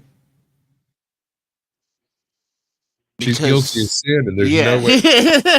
yeah, yeah. It's like, Your Honor, I would ask to be recused. I personally think she did it because I saw the video. Yeah, the way they see it, they're like, listen, if I can't talk this lady into a plea deal, then she's crazy and I can't work. Right. She's crazy. Yeah. Yeah. We weren't out there too long. Worked on the puzzle again, finished it. Started to paint. Well, started listening to music for a little bit. Started to paint. Can we turn the music off? No problem. Start at the top, paint, whatever. I don't want to paint anymore. Let's just, come on. Okay, you want to play hide and seek? What he does is, okay, tag, you're it. Which looks like, okay, we know. Okay, take off. That's not how you play hide and seek. At all. That's what we did. Have you guys ever played the? How was the boyfriend? Wait a second. Tag, you're it, runs off. All right, now get in the suitcase. Wait a minute. Tag is not hide and seek. It is not at all hide and seek. So, And neither one involves a suitcase. None of them involve a suitcase. But you said you played hide and seek like probably 3 times in your relationship. Mm-hmm. When you have played, have you ever zipped him up in a suitcase? Okay.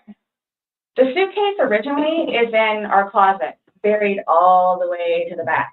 It's not good. I know the CSI people saw our closet. Our closet needs to be cleaned out really bad. My son's clothes cleaned out. We're doing that now. Anymore, and I'm tired of looking at You don't have to worry about that. Yeah, we'll take care of that for you. How did she pull this off with her son at the house? That's what I was asking about the tag. He wasn't there yet. It was her day to have visits because Dad had him. And he contacted and what? Yeah. Yeah. Gotcha. So, tag, you're it. It's so far away from hide and seek that it has inserted itself into the conversation here. There may have been a stupid game of tag of some sort. Probably them just popping each other or something. I don't know. Well, when you found the person, you would tag them and say you're it, and they'd have to go hide their eyes. But you don't tag somebody and then run. Right. Well, let's say you tag somebody and then run, and you're upstairs when it happens. How hard is it to fall a flight of stairs? Well, let's say you're playing tag, but the one you tag is zipped up in a suitcase. Is it really tag? Is that considered cheating? Including that suitcase, to take it downstairs so we can get all of our clothes, our donations, and everything, and just leave the whole thing by the clothing and shoe thing at my son's school. No, I'm just asking. In the past, like, have you ever zipped him up in anything, jokingly or not? But obviously, I understand. You know, you're claiming that Sunday it was a joking matter. You were laughing, he was laughing. That's what I'm trying to figure out. Is how easy would it be to put a person in a fucking suitcase? How drunk do they have to be? How discombobulated? Maybe no, because the film was upstairs and then downstairs. So he took a ride. He took a ride. You know they find out, right? Find out what? How they got? How she got him in? Yeah. Do you have you seen this one? I couldn't sit through the part of him screaming in the suitcase. I think I just flipped off at that point. You ready for the spoiler alert? Sure, go for it. She recorded the whole damn thing. Yeah. I watched most of that recording and just couldn't get through all of it. Went to the next one, didn't enjoy it any fucking more. Right. Oh, it showed her putting him in the suitcase? How does he get him into the suitcase? That's why I question whether there was something drunk or something in his drink to put him out first. See, I was thinking maybe something in his drink, but it would have to be something that was expected to be found in his body in the first place. Correct, So, like an overdose on coke or something. well, Xanax or whatever, anything he was prescribed. Anything. Yeah, anything. Pretty much anything, yeah. So I don't know. I don't. There's a huge gap in the story there. Like, how do you get a man in a suitcase without having drugged him or hit him in the head or them voluntarily getting in? Yeah, how many times do you have to hear a story about bodies found in suitcases that anybody would be able to convince you at any stage in time to get in a suitcase? It ain't happening. No, not gonna happen. I'm one of those assholes that used to think about mailing themselves places, and they ain't no way in hell. No, sir. Put a stamp on it. Make it homemade. In the past, Right. like, is it something that you guys normally do? Absolutely not. Okay. Okay, so do you remember making any videos or maybe having any anything, any photos, videos that you remember doing on your phone on Sunday? No. I think I took a picture of Oh a dog. shit, he got into the sex? So I have something that I want to show you that we found. And All right, I might when this starts up, I'm gonna skip ahead because I don't want to see none of this. it was from your phone. With regard to the colossal realm of interrogation footage, the level of notoriety these next moments acquired is virtually unprecedented. I feel like this picture belongs on a wall somewhere. Mm-hmm. Can you see it? If you need to move it around, go ahead.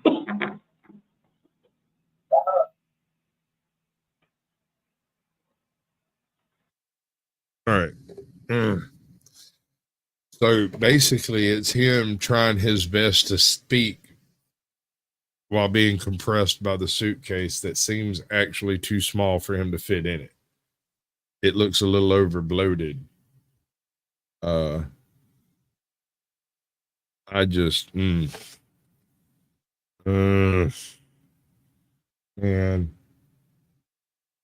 so messed up. I don't know how much I can take. I don't know how to find it. Sure, but I mean, still. Do I have to watch this? I continuously throw up. I don't sleep. I don't want to see it. That's okay. You can either explain it I have to watch this. I can't sleep and continuously throw up because you remember what you did. Yeah, since when? Before this happened or after it happened? Since it happened? Since it happened, wasn't that just not recently? In accordance to this interview? Right. No, I agree, Lindsay. I mean, I saw a picture of him a minute ago. I know the type. He used to be the type. or we take it for what it is. Yeah. We're just trying to give you the opportunity to tell us what's going on.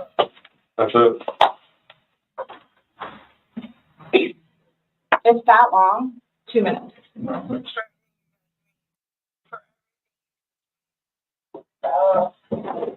I don't want to hear this.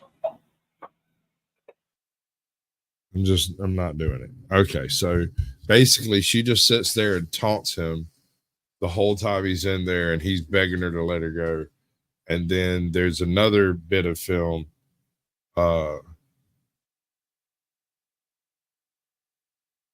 where it's in a different location and you can't really tell from the video where the second location is, but the first location is the closet she talks about upstairs where the bag was kept. And the second location appears to probably be at the bottom of the stairs right around the corner. Where the camera's set up, it's not, you can't actually see whether that's the stairs there or in the hallway upstairs. It could be either location, but it's probably at the bottom of the stairs given his injuries. Would be my guess anyway.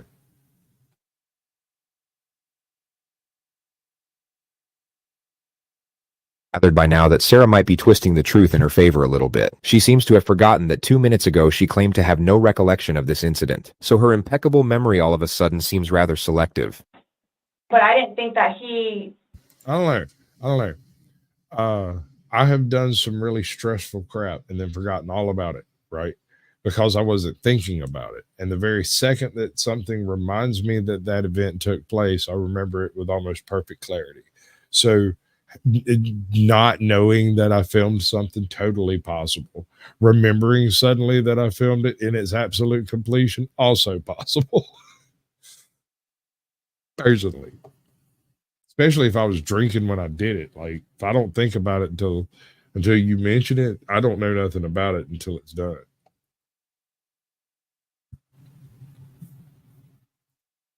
Was like panicky. Like So pushing up on a suitcase saying, Sarah, Sarah, Sarah, I can't breathe.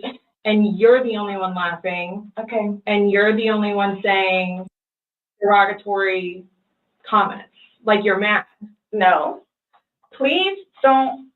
I don't mean to sound negative, and I don't know if I can say this, but like it's like you guys are kind of trying to like feed me. The interesting thing about Sarah is that her intuition is correct. She sort of recognizes what the police are doing here, but still has no idea of the ramifications. Her energy resembles that of someone who feels the police are about to start rumors about her. Like, no, I'm just trying to show you a video that you no longer want to watch because you probably don't want to know the outcome of how and what you said. My plan was not. A G on that, Perot. I know you like your words, but YouTube does too. To go upstairs and go to sleep. My plan was not to. He'll be up here any minute. But you willingly went upstairs and went to sleep. No one forced you to go upstairs and. My plan wasn't also to leave him in the suitcase. Well, why didn't you take him out? Because I went upstairs and then I fell asleep. But why didn't you consciously think he's asking to come out? I didn't do it intentionally. What do you think is going to happen?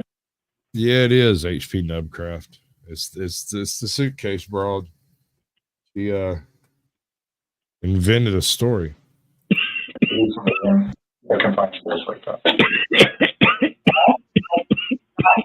not taking it up all the way, it would be okay. My plan was not to leave him in the What was suitcase. your plan? Wait, no, upstairs. I thought it was like, I thought he was okay. Like I didn't. That you He's all. telling you he's not. He's telling you, Sarah, I can't breathe. He's saying your name, and you're like, "That's my name. Don't wear it out." Guys, that's how we are with each other. The whole suitcase thing never happened before. Sarah tries to move on to another topic, but the interrogator doesn't allow it and brings her back to the specifics of the evidence. Again, his head is closer to us facing the video. So we don't see anything. We know. Which one of y'all Are we hearing the guy in the suitcase? What No. is that? We're That's hearing not- El Perro smoking some weeds. He's trying to choke down John box. He was My talking about. apologies. I thought it was the video. Nah, bro. I knew it was him. I recognized his. I took a hit and then a swig. Yeah, that'll do it. No movement of him trying to unzip it or physically unzipping it. All we see is pushing up, trying to push out of it. Please do not assume. I mean, you put him in, so why didn't you take him out? Because I was upstairs and I fell asleep. No, before you went upstairs. You like consciously had to walk upstairs. You obviously remember going to bed because you were able to give me a time frame on that. And you specifically told me that you went upstairs. My intention is not for this to happen. I am sick about it. I've never done anything like this before in the past. I am sick. The lead interrogator starts playing the video as Sarah is mid-sentence reiterating her innocence. I don't know. I caught that too. I mean, I don't know what you all want me to tell you because this was not in any way, shape, or form. You admit to moving the suitcase like over. So you roll it out. Like it's not like I didn't want it to be like that. You didn't want him to be upside down. How do you even get upside down?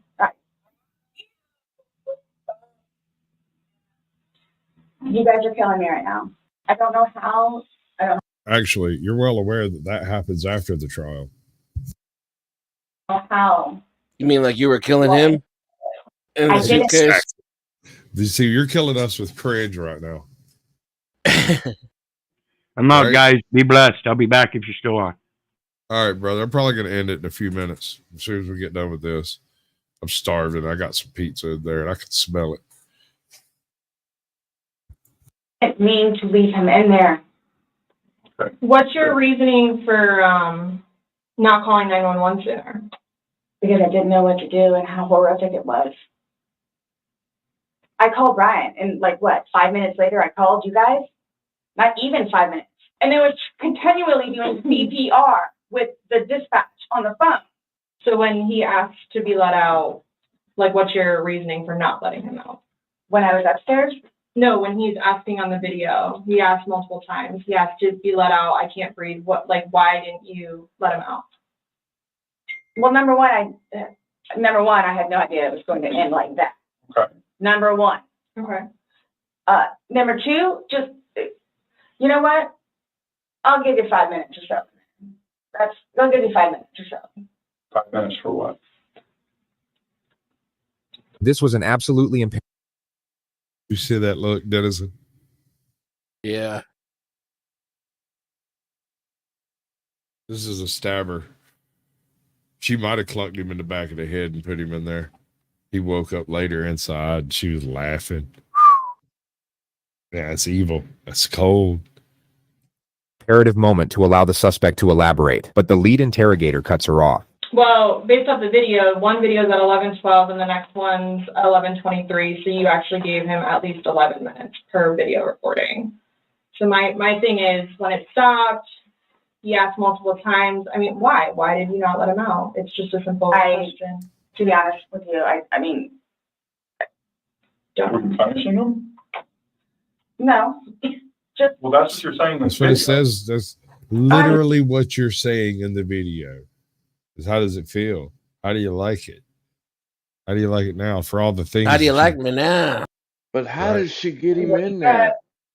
That's what I keep trying to, because I cannot for the nothing remember why Was she how it is. promised him a certain sexual favor or something? Lindsay was saying that it had something to do with their sexual activity, and that's how she got him in there. But He was into the sex.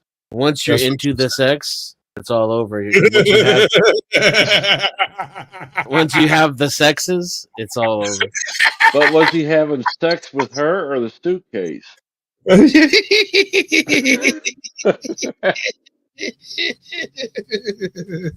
Fuck both of y'all equally.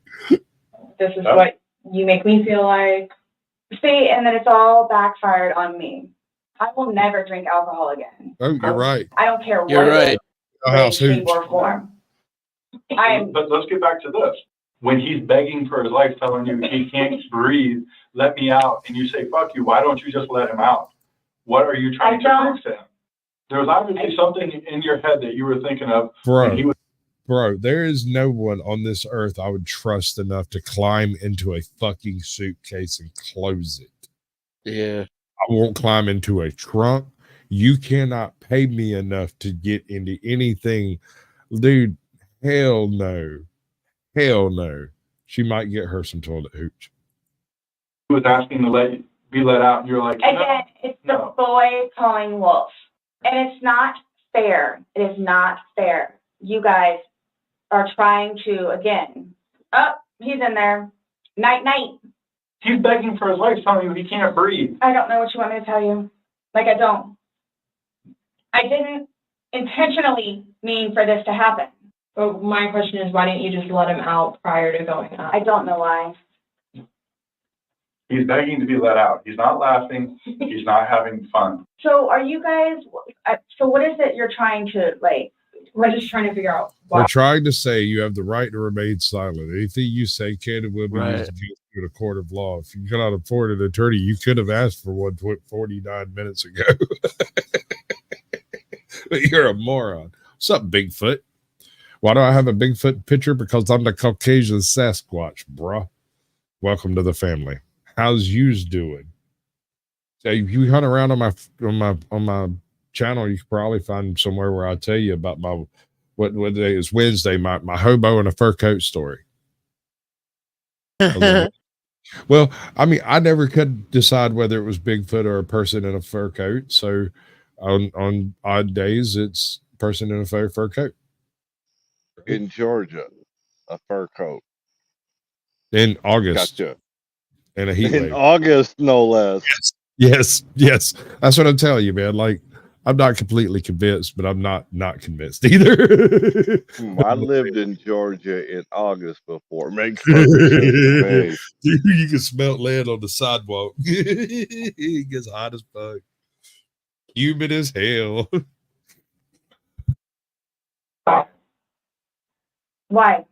What? Why? What was the motivation for leaving him in the back? Why he was left in the back? Why did I didn't have any motivation. It was he and I having a great day, fooling around and being stupid. You know, it's a good analogy for the day, excluding the fact that he's got Did I miss somebody backstage? I didn't hear anybody pop in. Did anybody else hear a ping? No.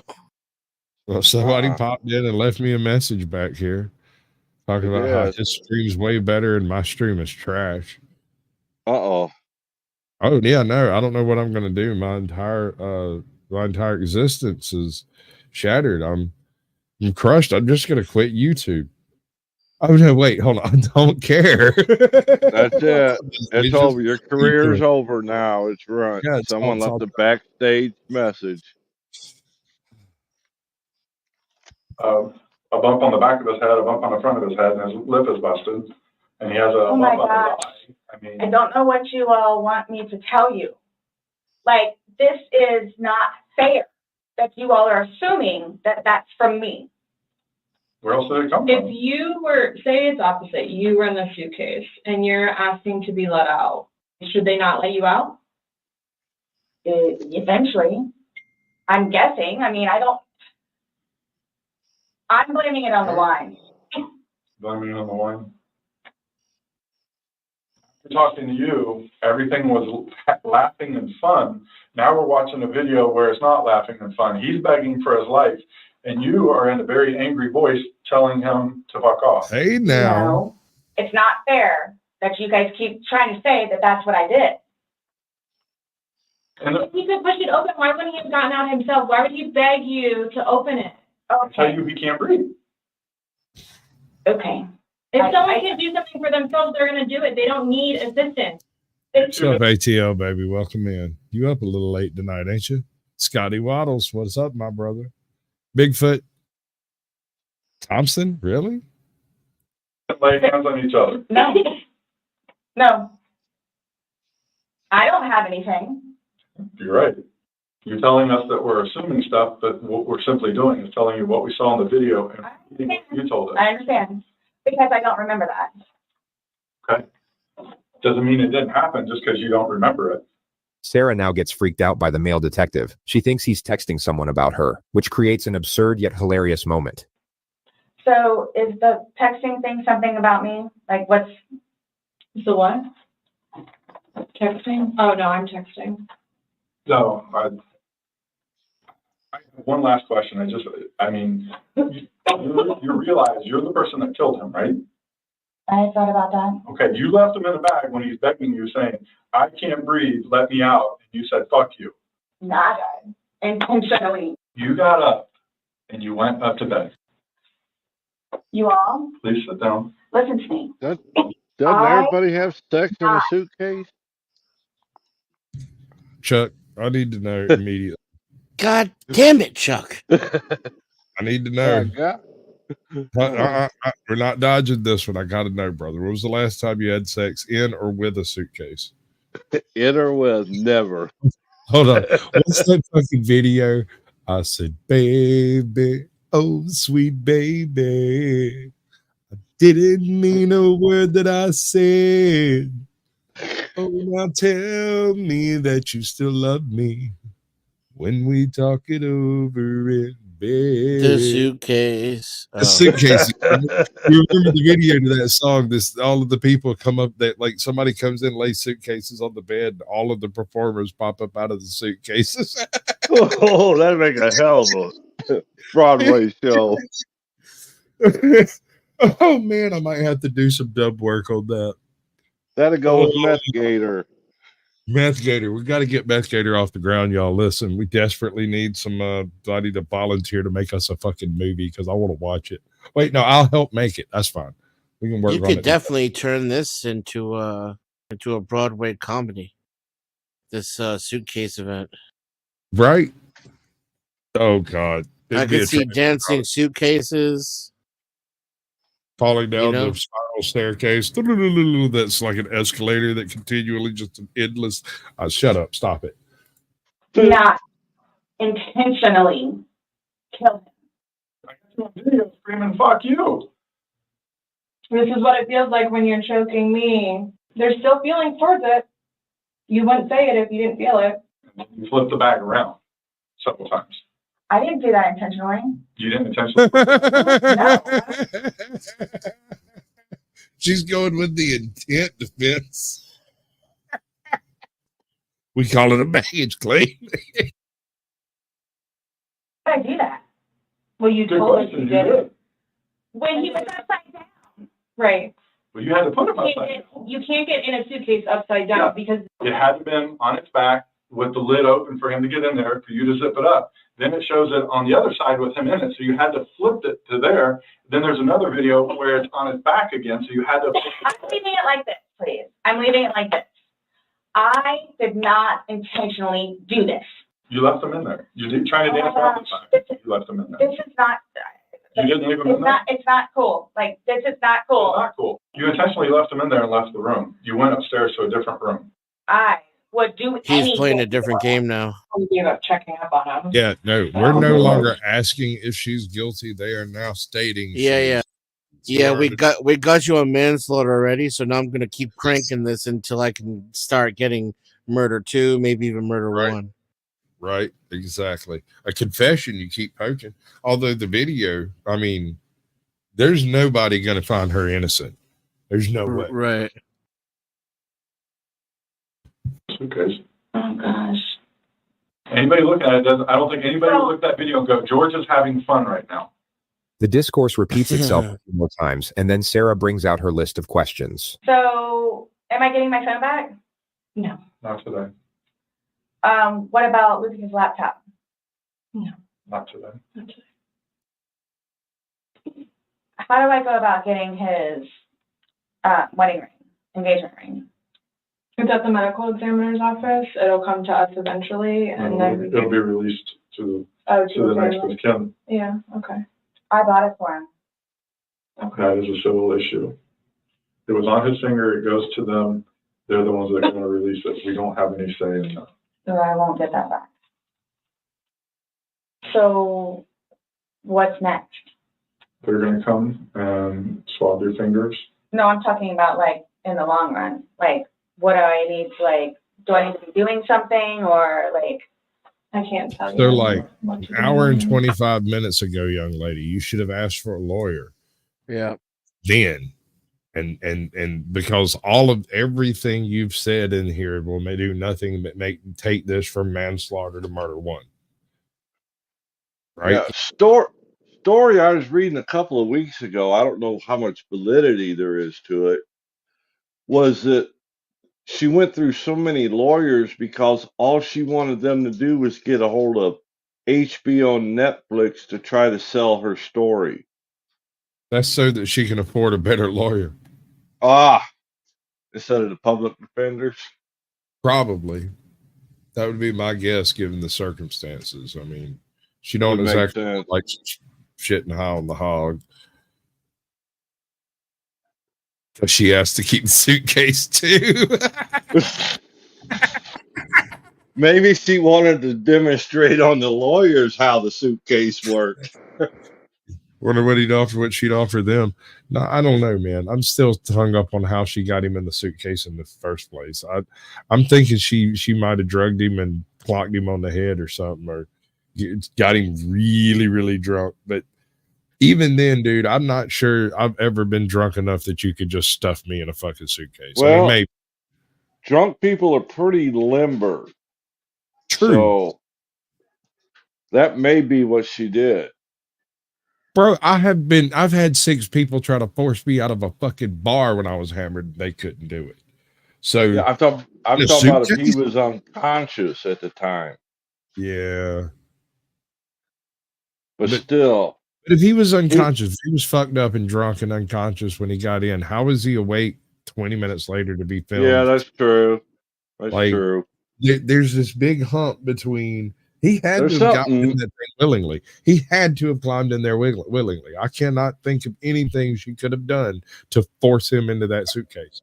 There's something missing here. Yeah, exactly. Right. I mean, like, so, like, for, like, I don't understand. Like, I don't know if you guys are just gonna, like, I'm not admitting anything about being intentional, and we told you everything that we have. You know everything that we know. So after this, what? I'm done? Yeah. And so, for me to have to live with getting him out. Anybody out doing there what I wanting to play that Dommy Mommy game with the whole Dom sub relationship, I would like for you to take a little time out of your upcoming week. Go to your local library and check out a book called Gerald's Game. Have a little reedy poo in it, and remember that it is a Stephen King novel, and so when it gets supernatural, just keep that in mind. But also that the individual involved in the game is super dehydrated, like really, really dehydrated. It is punishment enough. Nonetheless, I have to live without him now. His daughters too. Are you trying to make it worse? We're trying to make you realize what you've Are done. you trying to make it worse? She don't act upset that he's dead. She has absolutely him. no remorse. She has zero remorse. She's like, oh shucks, it shouldn't have happened. Can I get a pack of smokes and go home now?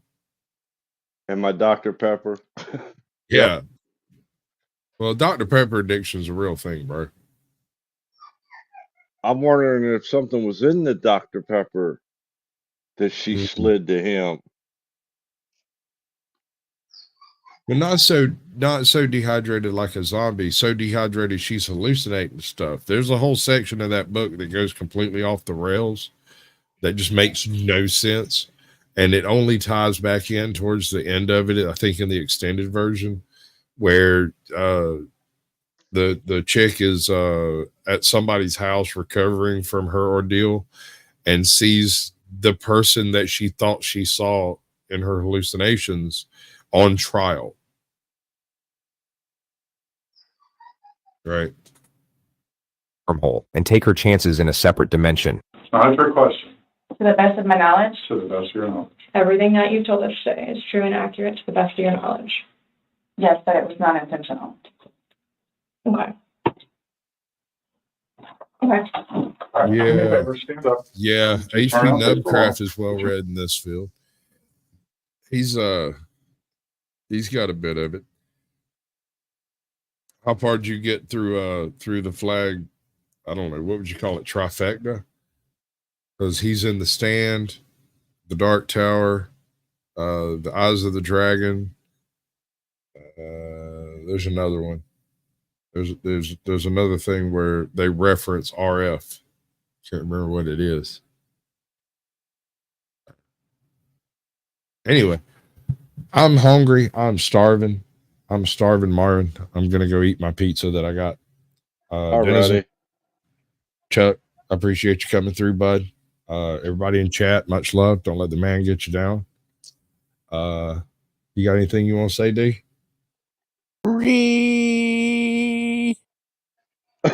What the? All right. I mean, I did ask after all. Oh, Lord. All right. Have a good one. Yeah, but that's one of my favorite clips right there. It's great.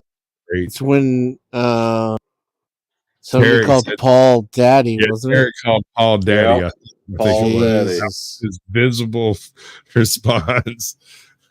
All right, y'all. Some excellent All right. advice. Here we go. Much love. Later.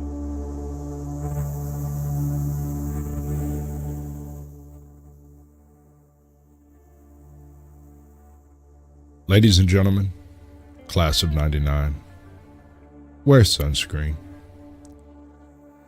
If I could offer you only one tip for the future, sunscreen would be it.